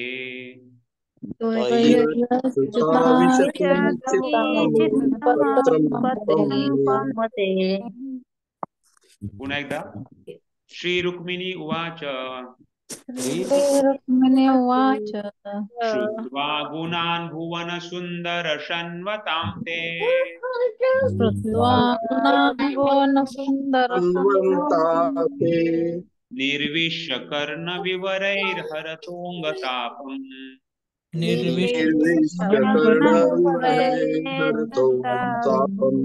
रूपं दृशां दृशिमतामखिलार्थलाभ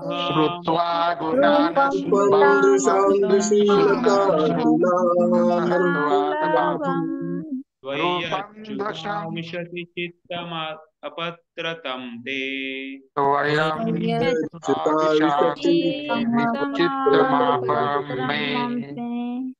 तर खूप सुंदर प्रार्थना आहे.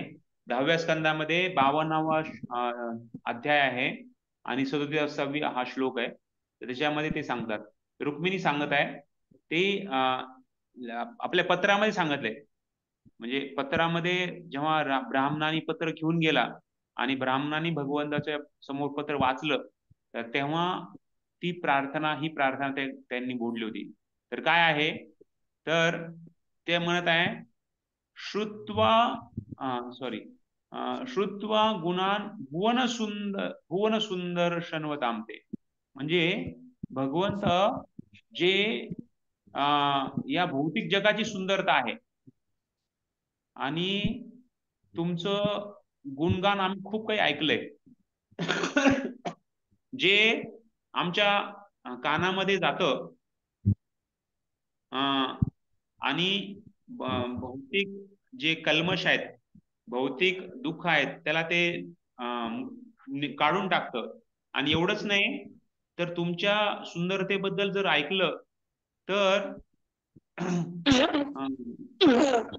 आपल्या सर्व इच्छांची कामना पूर्ती होते आणि माझं मन मी तुमच्याकडे लावलेलं आहे.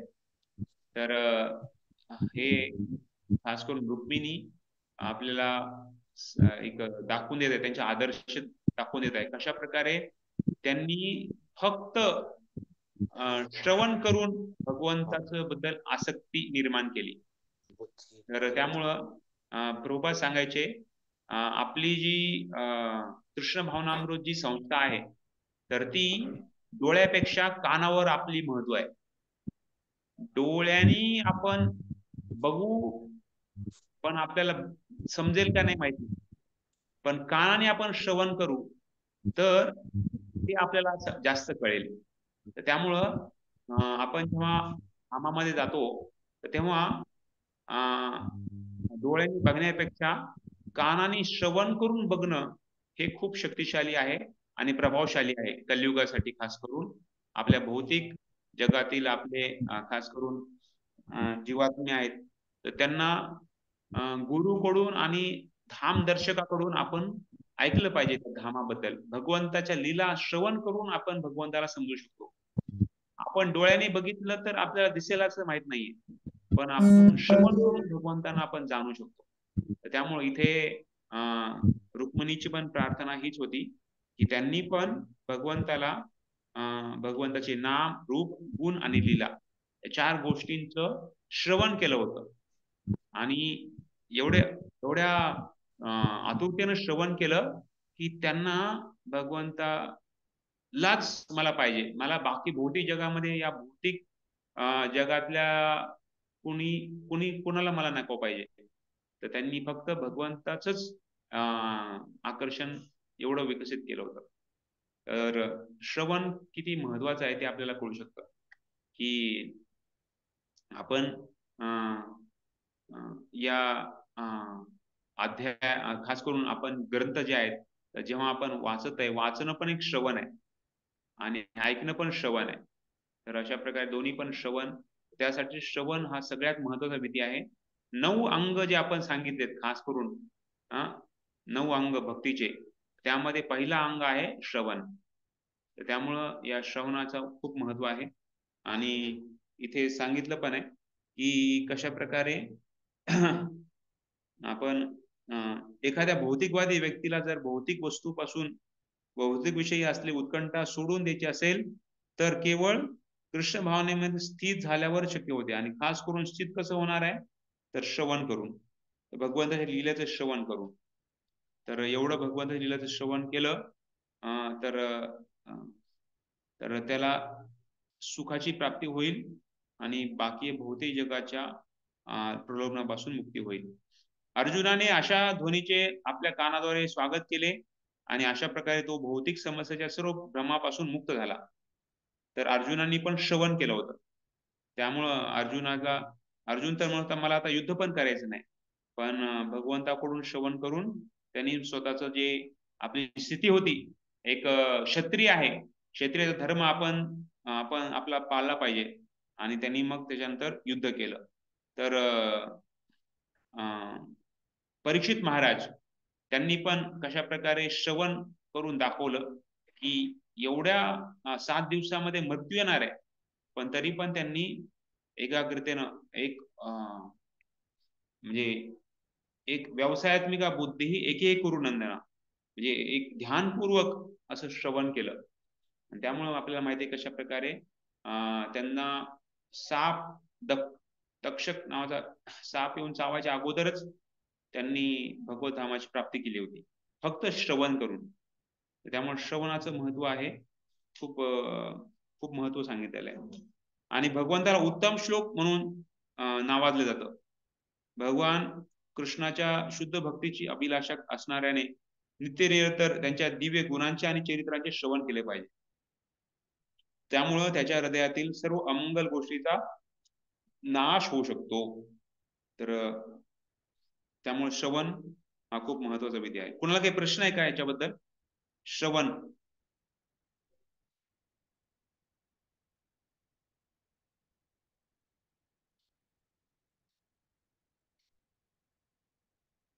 ठीक आहे. नंतर भगवत कृपेची प्रतीक्षा करणे. प्रशांत भाऊ. हा, वैशाली कार्यक्रमाची. हरे कृष्ण प्रभूजी, दंडवत. भगवत कृपेची प्रतीक्षा करणे. श्रीमद भागवतातील 12.14.8 या श्लोकात असे म्हटले आहे, हे प्रभू, जो मनुष्य तुमच्या अकारण कृपेचा वर्षाव कधी होईल याची सतत प्रतीक्षा करीत राहतो आणि अगदी मनापासून तुम्हाला प्रणाम करून स्वतः केलेल्या भूतकालीन पापांचे फळ भोगीत राहतो, तो निश्चितच मुक्त होण्यास योग्य आहे, कारण तो त्याचा न्याय अधिकार आहे. श्रीमद भागवतातील हे वचन सर्व भक्तांकरिता मार्गदर्शन ठरले पाहिजे. भक्ताने पूर्वी केलेल्या पापांच्या प्रतिक्रियापासून आपली त्वरित सुटका व्हावी अशी कधीच अपेक्षा करू नये. कोणताही बद्ध जीव अशा प्रतिक्रियांपासून मुक्त होत नसतो, कारण भौतिक जीवन म्हणजेच गत कर्मांचा परिणाम म्हणून सतत सुख किंवा दुःख भोगत राहणे होय. जर एखाद्याने आपल्या भौतिक क्रिया संपुष्टात आणल्या असतील तर मात्र त्याला पुन्हा जन्म घ्यावा लागत नाही. मनुष्य जेव्हा कृष्ण भावनामय कार्य करू लागतो तेव्हाच तो ही अवस्था प्राप्त करू शकतो, कारण अशी कार्य कोणतीही प्रतिक्रिया उत्पन्न करीत नाही. म्हणून ज्यावेळी एखादा मनुष्य कृष्ण भावना मृतातील कार्यांमध्ये पूर्ण सिद्धी प्राप्त करतो त्यावेळी त्याला पुन्हा या भौतिक जगात जन्म घ्यावा लागत नाही. जो आपल्या प्रतिक्रियापासून पूर्ण मुक्त झालेला नाही अशा भक्ताने जरी अडथळे आले तरी कृष्ण भावनेत गांभीर्याने कार्य करीतच राहावे. ज्या वेळी अडथळे येतील त्यावेळी त्याने श्रीकृष्णांचे स्मरण करावे व त्यांच्या कृपेचा वर्षाव होण्याची प्रतीक्षा करावी. हाच त्यांच्यासाठी आशेचा एकमेव किरण आहे. एखाद्या भक्ताचे दिवस याच भावनेत जात राहिले तर तो निश्चितच आहे की हे निश्चितच आहे की तो भगवंतांच्या धामाची प्राप्ती करू शकतो. अशा कार्याने त्याला भगवत धामात जाण्याचा अधिकार प्राप्त होतो. या श्लोकात दाय भाग हा शब्द योजिला आहे. दाय भाग म्हणजे पुत्राला वारसा हक्काने आपल्या वडिलांची संपत्ती प्राप्त होणे होय. अगदी अशाच तऱ्हेने कृष्ण भावनेतील कर्तव्य करताना जो मनुष्य सर्व प्रकारच्या संकटांना तोंड देण्यास तयार होतो तो भगवत धामात प्रवेश करण्यास सुपात्र ठरतो. हरे कृष्ण भाऊजी. तर श्रवण मध्ये तीन मुद्दे सांगितले होते. एक तर नामश्रवण, चरित्र श्रवण आणि गुणादी श्रवण, म्हणजे गुण आणि आदी. तर नामश्रवण, तर भगवंताचं नाव ऐकणे. गरुड पुराण मध्ये आपण बघितलं आपण कसं त्यांना सर्पदंश झाला होता, तर त्यांना सुटका झाली. त्याचप्रमाणे भगवंताचं नामाचा जप करणे आणि ऐकणे. नामश्रवण. चरित्र श्रवण, भगवंताच्या लीलाचं श्रवण, भगवंताच्या ज्या लीला झालेल्या आहेत त्यांचं श्रवण करणे, आणि ते केलं तर मग शोकमोह भय त्याच्यातून मुक्तता होते. आणि भगवंताच्या गुण आदी श्रवण, भगवंताच्या वेगवेगळ्या गुणाचं श्रवण करणे, तर ते आपल्या मधील सर्व अमंगल, हृदयातील अमंगल सगळे दूर करतात. अशा प्रकारे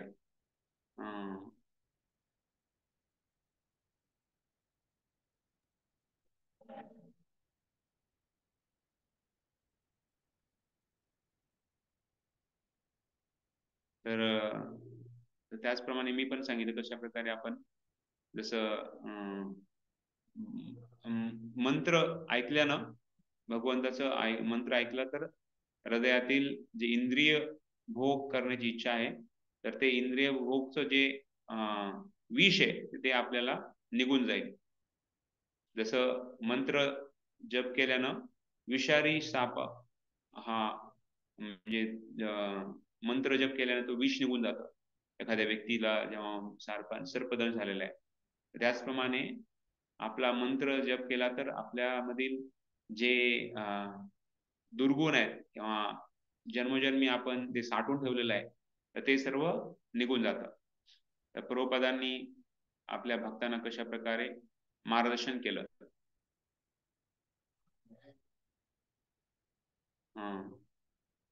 इथे आपण फोटोमध्ये बघत आहे एक सुंदर असा चंद्रमा. तर सांगितलंय की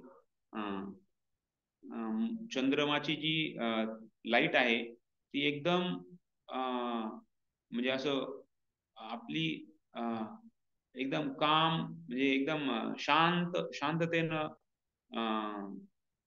शांततेची लाईट असते. एकदम असं आपल्याला एकदम मनाला शांती वाटते, मनाला आनंद वाटतो. अशा प्रकारे चंद्रमाची लाईट असते. तर सांगितलंय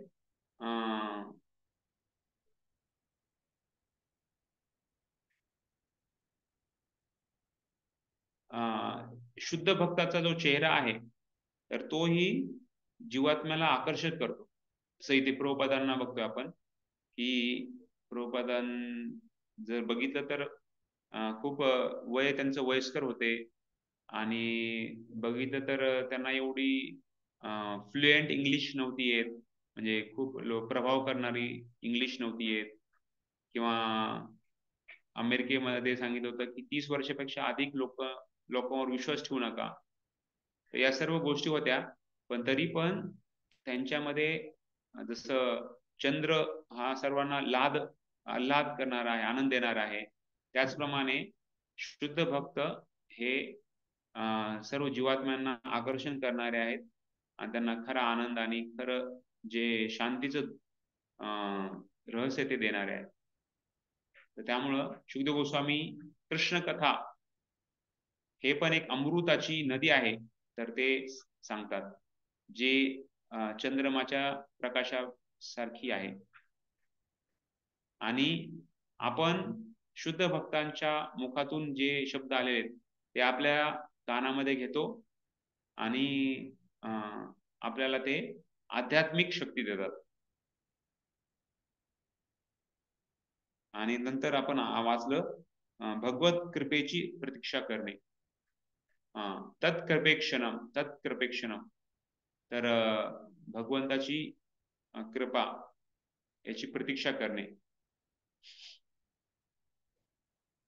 तर त्यासाठी खूप सुंदर श्लोक आपल्याला माहिती आहे तो, आणि ब्रह्माजीचा तो श्लोक आहे, ब्रह्माजी प्रार्थना आहे, तर तो आपण गाऊया सर्वांनी. माझे मगही म्हणायचा प्रयत्न करा.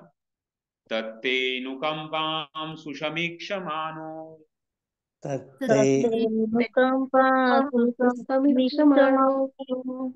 भुञ्जान एवात्मकृतं विपाकम्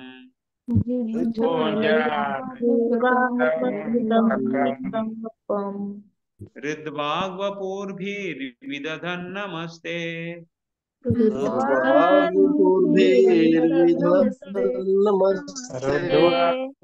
जीवेतयो मुक्तिपदे सदाय भाग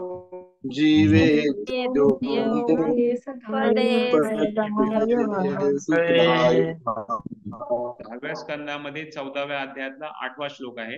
ब्रह्माजी खूप सुंदर प्रार्थना तेनुकंपां सुशमीक्षमानो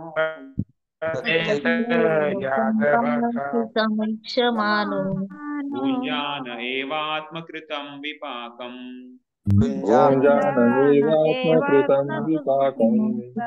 ऋद्वाग्वपूर्भिर्विदधन् नमस्ते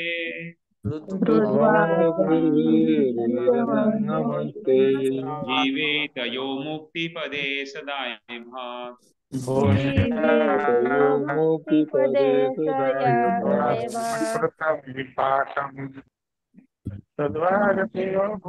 तर ब्रह्माजी प्रार्थना करत आहेत ही तुमची कृपा मी अभिलाषा करत आहे, मी वाट बघत आहे तुमच्या कृपेची. पण मी या जीवनामध्ये दुःख येणार आहेत तर ते सर्व माझ्याच केलेल्या कर्माची फळं आहेत. त्यामुळं मी त्याला मी भोगत राहील कारण मीच माझे कर्म केलेले आहेत. त्याच्यामुळं मला त्याचं फळ मला भोगावं लागणार आहे. पण मी तुम्हाला माझी हृदय, माझे वाक्य आणि माझ्या शरीरानं मी तुम्हाला नमस्कार करत आहे. आणि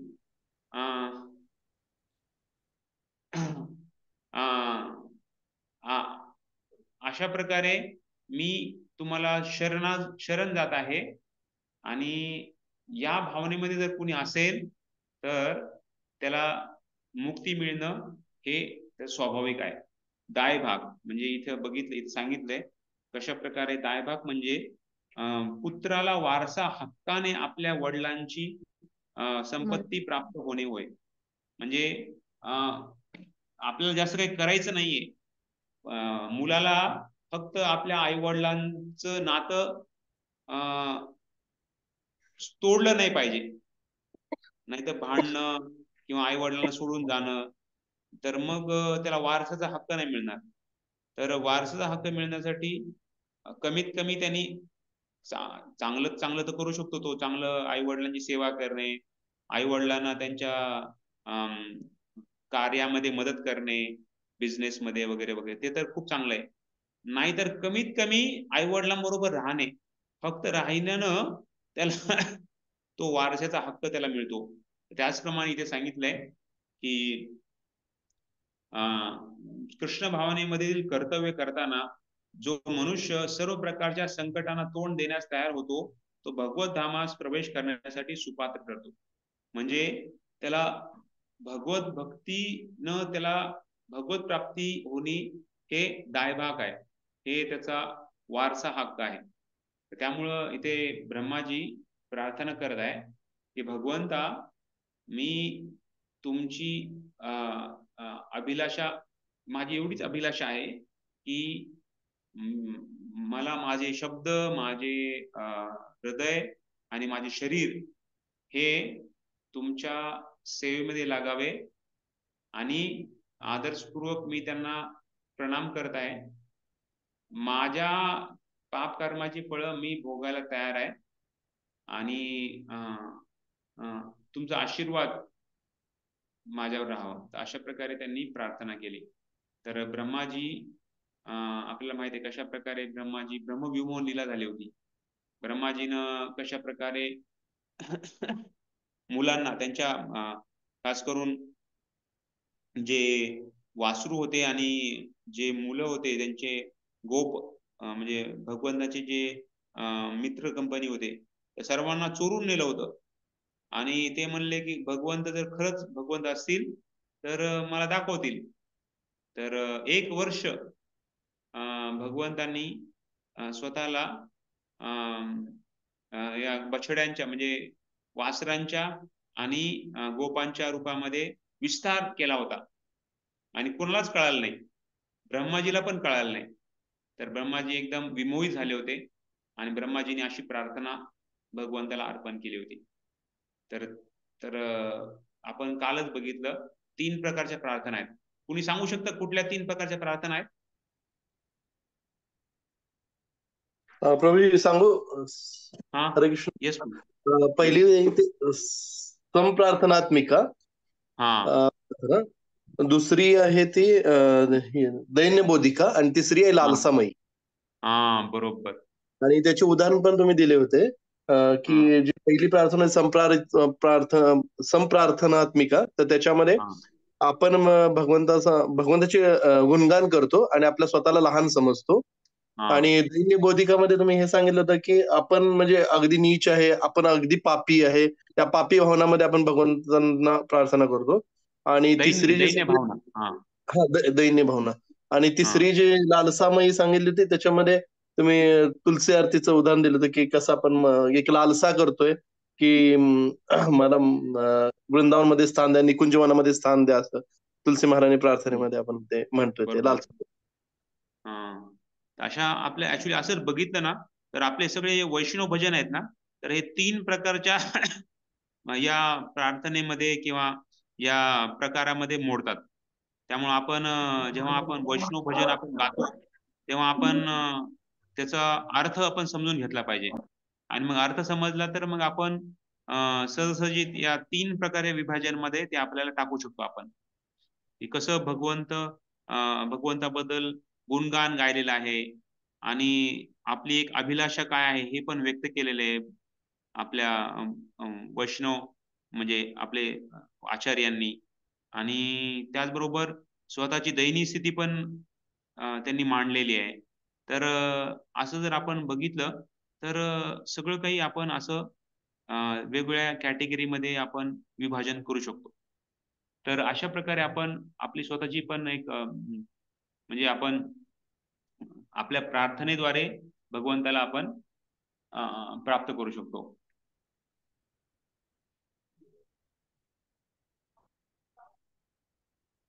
तर इथे पण बघतोय आपण कशा प्रकारे भगवंताच्या कृपेची अभिलाषा म्हणजे भगवंताची कृपा व्हावी तर यासाठी अभिलाषा. जसं इथे आपण फोटोमध्ये बघत आहे गजेंद्र भगवंतांना प्रार्थना करत आहे, हाती आहे. दिसते का फोटो? हो दिसते प्रभूजी. हा, मगर जी आहे ती हिरव्या कलर मध्ये दाखवलेलं आहे आणि गजेंद्र हाती आहे. हातीच्या मागे बघा ते त्यांचे मुलं, त्यांची पत्नी, ते सर्व दिसत आहे. समोर कमळाचे झाड आहे मगर समोर आणि मागे, आणि त्यांनी कमळाचे फूल घेऊन भगवंतांना प्रार्थना केली होती आणि भगवंत तिथेच लगेच प्रकट झाले. तर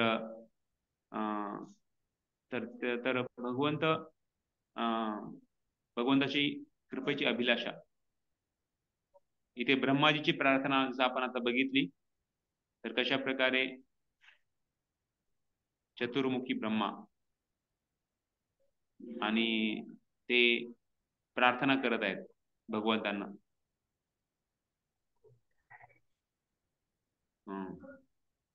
त्याच्यानंतर स्मरण.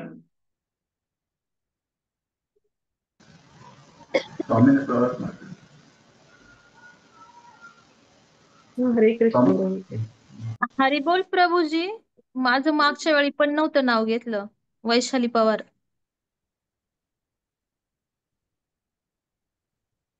माताजींचं झाल्यावर आता वैशाली पवार, वैशाली खाटपे माताजींचं झालं. हा तुम्ही वाचा. हा, हरी बोल, दंडोत प्रणाम. स्मरण. येन केन प्रकारेन मनुष्याने जर श्रीकृष्णांशी असणाऱ्या आपल्या संबंधाचे मनात सतत स्मरण ठेवले तर त्याला स्मरण असे म्हणतात. विष्णू पुराणात अशा स्मरणाविषयी असे म्हटले आहे केवळ पूर्ण पुरुषोत्तम भगवान यांच्याविषयी स्मरण केल्याने सर्व जीवांचे सर्वतोपरी कल्याण होत असते. म्हणून अज आणि नित्य अशा परमेश्वराचे मला नित्य स्मरण होऊ दे. पद्मपुराणात स्मरणाविषयी असे म्हटले आहे, मी भगवान श्रीकृष्णांना नम्र वंदन करतो, कारण मृत्यूच्या वेळी अथवा इतर कोणत्याही वेळी जर एखाद्याने त्यांचे स्मरण केले तर तो सर्व पापांपासून पूर्णपणे मुक्त होत असतो. हरी बोल. हरे कृष्ण. तर स्मरण आणि ध्यान हे थोडेसे जवळपास आहे. तर आपण ध्यान क्रिया पण वाचणार आहे. तर प्रभूजी आणखी ध्यान क्रिया पण कोणाला सांगा. स्वामींनी पवार माधवी.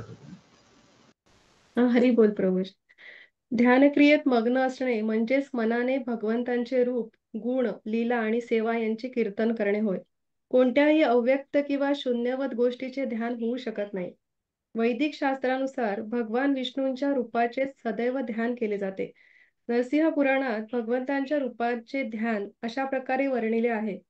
भगवंतांच्या चरणकमलांचे ध्यान दिव्य आहे आणि भौतिक सुखदुःखांच्या अनुभवापेक्षा सर्वतः पलीकडचे आहे. हे ध्यान केल्याने एक महापापी देखील जीवनभर केलेल्या पापांपासून मुक्ती मिळवू शकतो. विष्णू धर्म या शास्त्रामध्ये भगवंतांच्या गुणांचे ध्यान करण्याविषयी असे म्हटले आहे, सदैव कृष्ण भावना भावित राहून भगवंतांच्या दिव्य गुणांचे स्मरण करणारे लोक पापमुक्त होऊन वैकुंठ लोकात जाण्यास योग्य होतात. यामागील भाव असा आहे की पूर्णपणे शुद्ध झाल्याविना कोणीही भगवद्धामात प्रवेश करू शकत नाही. भगवंतांचे दिव्य रूप, गुण, लीला इत्यादींचे केवळ स्मरण केल्यानेही मनुष्य सर्व पापांमधून मुक्त होतो. पद्मपुराणात भगवंतांच्या लीलांचे ध्यान करण्याबाबत असे म्हटले आहे, जो मनुष्य अत्यंत मधुर व अद्भुत अशा भगवंतांच्या लीलांचे सतत ध्यान करतो, तो निश्चितच सर्व भौतिक दूषणांपासून मुक्त होतो. काही पुराणांमध्ये असे प्रमाण देण्यात आले आहे की जर एखादा मनुष्य केवळ भक्तिमय सेवेच्या क्रियांवर ध्यान करीत असेल तर आपण असे समजले पाहिजे की त्याने आपले इप्सित ध्येय साध्य केलेले आहे, तथा पूर्ण पुरुषोत्तम भगवंतांचे साक्षात दर्शन केलेले आहे. या संबंधात ब्रह्मवैवर्त पुराणामध्ये दक्षिण भारतातील प्रतिष्ठानपूर या नगरातील एका ब्राह्मणाची गोष्ट सांगितलेली आहे. हा ब्राह्मण निर्धन असूनही अत्यंत संतुष्ट होता. तो नेहमी असा विचार करीत असे की आपली ही परिस्थिती आपल्या भूतकाळातील कर्मांमुळे आहे आणि आपल्याकडे धन किंवा ऐश्वर्य नसावे ही श्रीकृष्णांचीच इच्छा आहे. त्यामुळे त्याला आपल्या दारिद्र्याविषयी कधी वाईट वाटत नसे व तो अगदी शांतपणे जीवन जगत असे. तो मुक्त मनाचा होता व महान साक्षात्कारी पुरुषांची प्रवचने ऐकण्यासाठी तो कधी कधी जात असे. एकदा अशा एका प्रवचनामध्ये तो श्रद्धेने वैष्णवाच्या क्रियांसंबंधी ऐकत होता व प्रवचनात असे सांगण्यात आले की या क्रिया ध्यानाने देखील केल्या जाऊ शकतात. दुसऱ्या शब्दात सांगायचे तर जर एखाद्या मनुष्याला प्रत्यक्षात वैष्णव क्रिया करणे अशक्य असेल तर तो या वैष्णव क्रियांचे केवळ ध्यान करूनही इच्छित लाभ प्राप्त करून घेऊ शकतो. या ब्राह्मणाकडे धन नव्हते व म्हणून त्याने असा विचार केला की आपण अतिशय भव्य प्रमाणावर राजेशाही थाटात भक्तिमय क्रियांवर ध्यान करावे. अशा प्रकारे त्याने आपली ध्यानक्रिया आरंभली. कधी कधी तो गोदावरी नदी स्नान करीत असे व स्नान केल्यानंतर नदीच्या किनारी एका निर्जन स्थळी बसून या ठिकाणी प्राणायाम इत्यादी क्रिया करून मन एकाग्र करीत असे. या प्राणायाम क्रियेचा उपयोग मनाला एखाद्या विशिष्ट विषयावर केंद्रित करण्यासाठी केला जातो. प्राणायाम व इतर योगासनांचा उद्देश हाच असतो.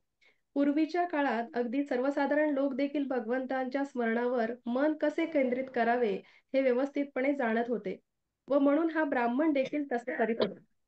त्याने अशा प्रकारे आपले मन भगवंतांच्या रूपावर केंद्रित केल्यावर असा विचार मनात आणला की आपण आता अतिशय भव्यपणे भगवंतांचा शृंगार करीत आहोत. ध्यानावस्थेतच त्याने यासाठी अतिशय मौल्यवान वस्त्रे, आभूषणे, मुकुट आणि इतर साज सामग्री उपयोगात आणली. त्यानंतर त्याने अतिशय नम्रपणे भगवंतांना प्रणाम केला. अशा प्रकारे भगवंतांचा शृंगार झाल्यानंतर त्याने मनामध्येच मंदिर अतिशय सुंदरपणे स्वच्छ केले. मंदिर स्वच्छ झाल्यानंतर त्याने असा विचार केला की सोन्या चांदीच्या कलशामध्ये तो पवित्र जल आणीत आहे आणि जल आणण्यासाठी तो हा कलश घेऊन नदीच्या किनारी जात आहे. त्याने केवळ गोदावरीच नव्हे तर गंगा, यमुना, नर्मदा आणि कावेरी या सर्व नद्यांमधूनही पाणी आणले. साधारणपणे एक वैष्णव भगवंतांची सेवा करीत असताना केवळ मंत्राद्वारेच या नद्यांचे पाणी एकत्र करीत असतो. या ब्राह्मणाने मात्र मंत्राचा जप करण्याऐवजी मनानेच ध्यान केले की तो स्वतः त्या नद्यांच्या किनारी जाऊन सोन्या चांदीच्या कलशांमधून हे जल आणीत आहे. त्यानंतर त्याने फुले, फळे, दूध, चंदनाची उटी ही सर्व पूजनाची विविध सामग्री एकत्र केली व हे सर्व अर्च विग्रहांना अर्पण करण्यासाठी मांडून ठेवले. त्यानंतर त्याने ते सर्व जल, फुले आणि सुगंधी वस्तू अतिशय भक्तिभावाने अर्चा विग्रहांच्या संतुष्टीकरता अर्पण केल्या. पुढे त्याने भगवंतांची आरती केली आणि विधीपूर्वक अर्चा विग्रहांच्या अचूक अर्चना पद्धतीने हा सर्व सोहळा संपन्न केला. हा ब्राह्मण अशा प्रकारची ध्यानक्रिया नित्यनेमाने करीत असे आणि अनेक वर्षे त्याने तसे केले. एके दिवशी या ब्राह्मणाने असे मनात आणले की त्याने खीर तयार केली आहे व ती तो अर्चा विग्रहांना अर्पण करीत आहे. परंतु त्याचे मन पूर्णपणे संतुष्ट नव्हते, कारण ती खीर नुकतीच तयार झाली होती व अद्याप गरम होती. खीर कधीही गरम घेतली जात नाही. ती जितकी थंड होईल तितका तिचा स्वाद अधिक वृद्धिंगत होतो. ही खीर त्याने नुकतीच तयार केल्यामुळे त्याला स्पर्श करून पाहायचे होते की ती नैवेद्य म्हणून दाखवण्यास योग्य आहे की नाही. त्याने खीरीच्या भांड्याला स्पर्श करताच भांड्याच्या उष्णतेमुळे त्याचे बोट पोळले गेले आणि त्याची ध्यानक्रिया भंग पावली. ज्यावेळी त्याने आपल्या बोटाकडे पाहिले त्यावेळी त्याला समजले की आपल्या बोटाला फोड आलेला आहे. तो अतिशय आश्चर्याने विचार करू लागला की हे कसे काय शक्य आहे. तो तर केवळ उष्ण खिरीला स्पर्श करण्याचे ध्यान करीत होता. त्याला कधीही असे वाटले नाही की प्रत्यक्षात आपले बोटच पोळले आहे. तो अशा प्रकारे विचार करीत असताना वैकुंठात लक्ष्मी देवींसह बसलेले भगवान नारायण मंद स्मित करीत हसू लागले. आपल्या प्रभूंचे स्मित पाहून त्यांची सेवा करणाऱ्या सर्व लक्ष्मी देवींना अत्यंत कुतूहल वाटले व त्यांनी भगवान नारायणांना त्यांच्या हसण्याचे कारण विचारले. परंतु वैकुंठपती भगवंतांनी त्यांच्या प्रश्नाचे उत्तर न देता सरळ त्या ब्राह्मणालाच वैकुंठामध्ये बोलावून घेतले. त्वरित वैकुंठातून एक विमान पाठवण्यात आले व त्या विमानात बसून तो ब्राह्मण भगवान नारायणांच्या सानिध्यात आला.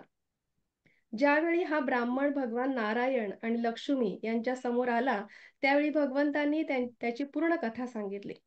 त्या ब्राह्मणाला नंतर वैकुंठ लोकात भगवंत आणि लक्ष्मी देवींच्या सहवासामध्ये नित्य निवास करण्याचे महत्भाग्य लाभले.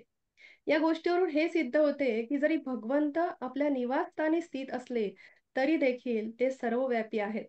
जरी भगवंत वैकुंठात स्थित असले तरी तो ब्राह्मण ध्यान करीत असताना ते त्या ब्राह्मणाच्या हृदयात देखील स्थित होते. अशा प्रकारे आपण समजू शकतो की भक्त ध्यानक्रिया करीत असताना ज्या वस्तू भगवंतांना अर्पण करतो त्या वस्तूंचा भगवंत स्वीकार करतात आणि अशामुळे त्याला आपले इच्छित ध्येय प्राप्त होते. हरी बोल. हरे कृष्ण. तर खूप महत्वाचं गोष्ट आहे आणि खूप प्रसिद्ध गोष्ट आहे आणि खास करून रूप गोस्वामींनी घेतली आहे चैतन्य चरितामृत मधून. तर कशा प्रकारे ध्यान किती महत्वाचं आहे आणि स्मरण आणि ध्यान दोन्ही पण महत्वाचं आहे. तर सांगितलंय की मनमना बहुमत भक्तो मध्याजी माम नमस्कुरु मामे वशस्ने प्रतिजने प्रियसी मे. भगवंत म्हणतात की तुम्ही माझ्यावर मन लावा, तुम्ही जे काही करत आहात ते माझ्यासाठी करा. तर आणि ध्यान हे सखोल आहे, म्हणजे मन येन केन प्रकारे मन कृष्ण निवेश आहेत. म्हणजे आपण जे काही क्रिया करत आहोत तर कशा ना कशा प्रकारे आपण भगवंताला संबंधित आपण केलं पाहिजे जे काही कार्य करत आहोत आपण. तर त्यासाठी इथं स्मरण सांगितलंय. स्मरण जसं श्रवण, कीर्तन आणि स्मरण. श्रवण आणि कीर्तन आपलं असं असलं पाहिजे की ते स्मरणामध्ये आपल्याला त्याचं हे झालं पाहिजे अंत. श्रवण एवढं चांगलं व्हावं की ते स्मरण व्हावं आणि कीर्तन पण एवढं चांगलं व्हावं की ते स्मरण आपलं राहील.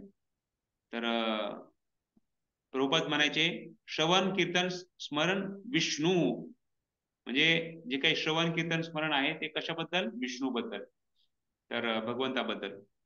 तर खास करून इथे ध्यान क्रियेचं खूप महत्वपूर्ण सांगितलंय आणि चरण कमलाचं उदाहरण दिलेलं आहे. भगवंताचे चरण कमलाचे ध्यान दिव्य आहे आणि भौतिक सुख दुःखाच्या अनुभवापेक्षा सर्वथा पलीकडे आहे. आणि हे ध्यान केल्याने एक महापापी देखील जीवनभर केलेल्या पापापासून मुक्ती होऊ शकतो. भगवंताचे जे चरण कमल आहे 16 त्याच्यावर वेगवेगळे जे वेगवेगळे चिन्ह आहेत. 16 कुणी 19 म्हणतं, कुणी 16 म्हणतं, पण ते 16 चिन्ह जे आहेत त्याच्यामध्ये वेगवेगळे आहेत. जसं चरण कमळाची उदाहरणं दिलेली आहे. कशा प्रकारे कमळ हे भौतिक जगात असतं पण भौतिक जगात नसतं. म्हणजे मातीमध्ये ते जन्माला येतं, पण मातीच्या ज्या खिचड आहेत म्हणजे दलदल आहे त्याच्यामध्ये ते फसत नाही. त्याचप्रमाणे भौतिक जगामध्ये आपण आहोत, पण भगवंताच्या चरण कमलाचा सहारा घेतला आपणही भौतिक दलदलीमध्ये आपण फसणार नाही, तर आपणही याच्या पार राहू. त्याचबरोबर म्हणजे असे वेगळे 16 वेगळे चिन्ह सांगितलेले आहेत आणि त्याचं महत्व पण सांगितलेलं आहे. आणि खास करून स्मरण आणि जे ध्यान आहे, ध्यान हे स्मरण म्हणजे काय आहे की भगवंताबद्दल म्हणजे विचार करणे, आणि ध्यान म्हणजे हे थोडस सखोल आहे, मोर डिटेल आहे. तर त्याला आपण जे चिंतन करणे ते 4 प्रकारचे ध्यान आहे. रूप ध्यान, गुण ध्यान, क्रीडा ध्यान आणि सेवा ध्यान. 4 प्रकारचे ध्यान आहेत. एक तर रूप ध्यान म्हणजे भगवंताचं जे रूप आहे त्याच्याबद्दल ध्यान करणे. गुण म्हणजे भगवंताच्या वेगवेगळे गुण आहेत. भगवंत कसे दयाळू आहेत, भगवंत कसे करुणामयी आहेत, दीनवत्सल आहेत, तर त्याच्या वेगळं ध्यान करणे त्या गुणांचं. क्रीडा ध्यान भगवंताच्या लीलाचं ध्यान करणे. आणि सेवा ध्यान म्हणजे भगवत सेवा कशी करायची त्याबद्दल भगवंताची सेवा बद्दल ध्यान करणे. आणि हा फोटो बघता हो आपण आता जो वाचला आपण प्रतिष्ठानापूर ब्राह्मण, त्याचा फोटो आहे. एकदम म्हणजे बघा ह्याच्यातून आपल्याला खूप सुंदर एक विश्वास वाढतो भगवंतावर. एक ब्राह्मण बसलेला आहे कुठंतरी एका प्रतिष्ठानापूर म्हणजे पैशापूरचा ब्राह्मण आहे, नदीच्या किनारी बसलेला आहे आणि ध्यान करत आहे. आणि त्याच्याकडे भौतिक दृष्ट्या काहीच नाहीये, म्हणजे एवढा गरीब ब्राह्मण आहे. दक्षिण भारतामध्ये प्रतिष्ठानपूर नगरामध्ये तो बसलेला आहे. निर्धन आहे पण संतुष्ट आहे आणि एकच विचार करत आहे की मला माझ्या भूतकाळातील कर्मामुळे मला माझ्याकडे काही नाहीये धन नाही, ऐश्वर्य नाहीये, ही भगवंताचीच इच्छा आहे. तर दारिद्र्य असून पण त्यांनी वाईट कधी विचार केला नाही आणि शांतपणे जीवन जगत होता. मुक्त मनाचा होता. महान साक्षात्कारी पुरुषाची प्रवचने ऐकायला जायचं. अशा प्रकारे त्यांनी मग श्रवण केलं होतं आणि श्रवणामध्ये त्यांनी ऐकलं की अरे आपल्याकडं जरी भौतिक गोष्टी नसतील तरी पण आपण भगवंताची सेवा करू शकतो. आणि अशा प्रकारे त्यांनी मग सोन्या चांदीच्या कलशामध्ये वेगवेगळ्या नदींच्या किनारी जाऊन सगळे जल प्राप्त केले. भगवंताचे वेगळे मौल्यवान वस्त्र, अभिषेक, आभूषण, मुकुट, साध सामग्री सगळं काही एकत्र केलं आणि भगवंतांना म्हणजे आपण वाचलं सर्व कशा प्रकारे. तर एवढं सगळं केलं आणि शेवटी जेव्हा त्यांनी खीर बनवली, खीर किती गरम आहे का ते फक्त बघण्यासाठी त्यांनी फक्त एकदा हात घातला, स्पर्श केला भांड्याला, तर हात पोळाला. एक बोट बघतोय आपण, मधलं बोट आहे बघा, दुसरं काळं झालेलं आहे. तर एवढं किती म्हणजे हे आहे सेवा ध्यान, म्हणजे भगवंताच्या सेवेबद्दल ध्यान करून भगवंताला स्मरण करणे आहे, ध्यान करणे. तर हे किती ध्यान महत्वाचं आहे, म्हणजे किती ध्यान शक्तिशाली आहे. आणि साक्षात भगवंताचं बघा इथे समोर पलीकडं नंद सुनंद आले त्यांना घेऊन जायला. तर भगवंतांनी लगेच त्याला विमान पण पाठवलं आणि वैकुंठामध्ये त्यांना घेऊन गेले. तर अशा प्रकारे भगवंत जरी आपल्या निवासस्थानी असले तरी पण भगवंत सर्वव्यापी आहेत. ते प्रत्येकाची प्रार्थना ऐकतात, प्रत्येकाची जीवनामध्ये मदत करतात आणि जे काही लागेल ते आपल्याला द्यायला तयार आहेत. तर या ब्राह्मणाने कधी विचार पण केला नसेल की मला असं होईल म्हणून, पण त्याच्या जीवनामध्ये झालं. तर आपल्याही जीवनामध्ये आपण आपल्यावर विश्वास वाढवायचा आहे आणि त्यासाठी असे उदाहरण आपल्याला दिले जातात. खास करून रूप गोस्वामींनी आपल्याला या विधीचं दिलेलं आहे. तर कसं आपण आपल्या जीवनामध्ये हे श्रवण आणि स्मरण वाढवायचं आहे. तर त्यासाठीच आपल्याला हा मुद्दा सांगितला आहे. हरे कृष्ण. खूप धन्यवाद. आता 11वा अध्याय आपण पुढच्या वेळेस चालू करूया. श्री भक्ति रसामृत सिंधु की जय, श्री रूप गोस्वामी पाद की जय, श्री प्रभुपाद की जय, गौर भक्तवृंद की जय. कोणाचा की प्रश्न आहे का? प्रभूजी, स्मरण मध्ये अज शब्द आला आहे, त्याचा अर्थ काय होतो? अज आणि नित्य अशा परमेश्वराचे मला नित्य स्मरण होऊ दे. कुठं कुठं? स्मरण मध्ये. स्मरण मध्ये हा येन केन प्रकार. हा म्हणून अज आणि नित्य अशा परमेश्वराचे मला नित्य स्मरण होऊ दे. अज म्हणजे अनबॉर्न, म्हणजे अनबॉर्न म्हणजे त्याचा काही जन्म झालेला नाहीये. अच्छा, हो. Okay Prabhuji, thank you.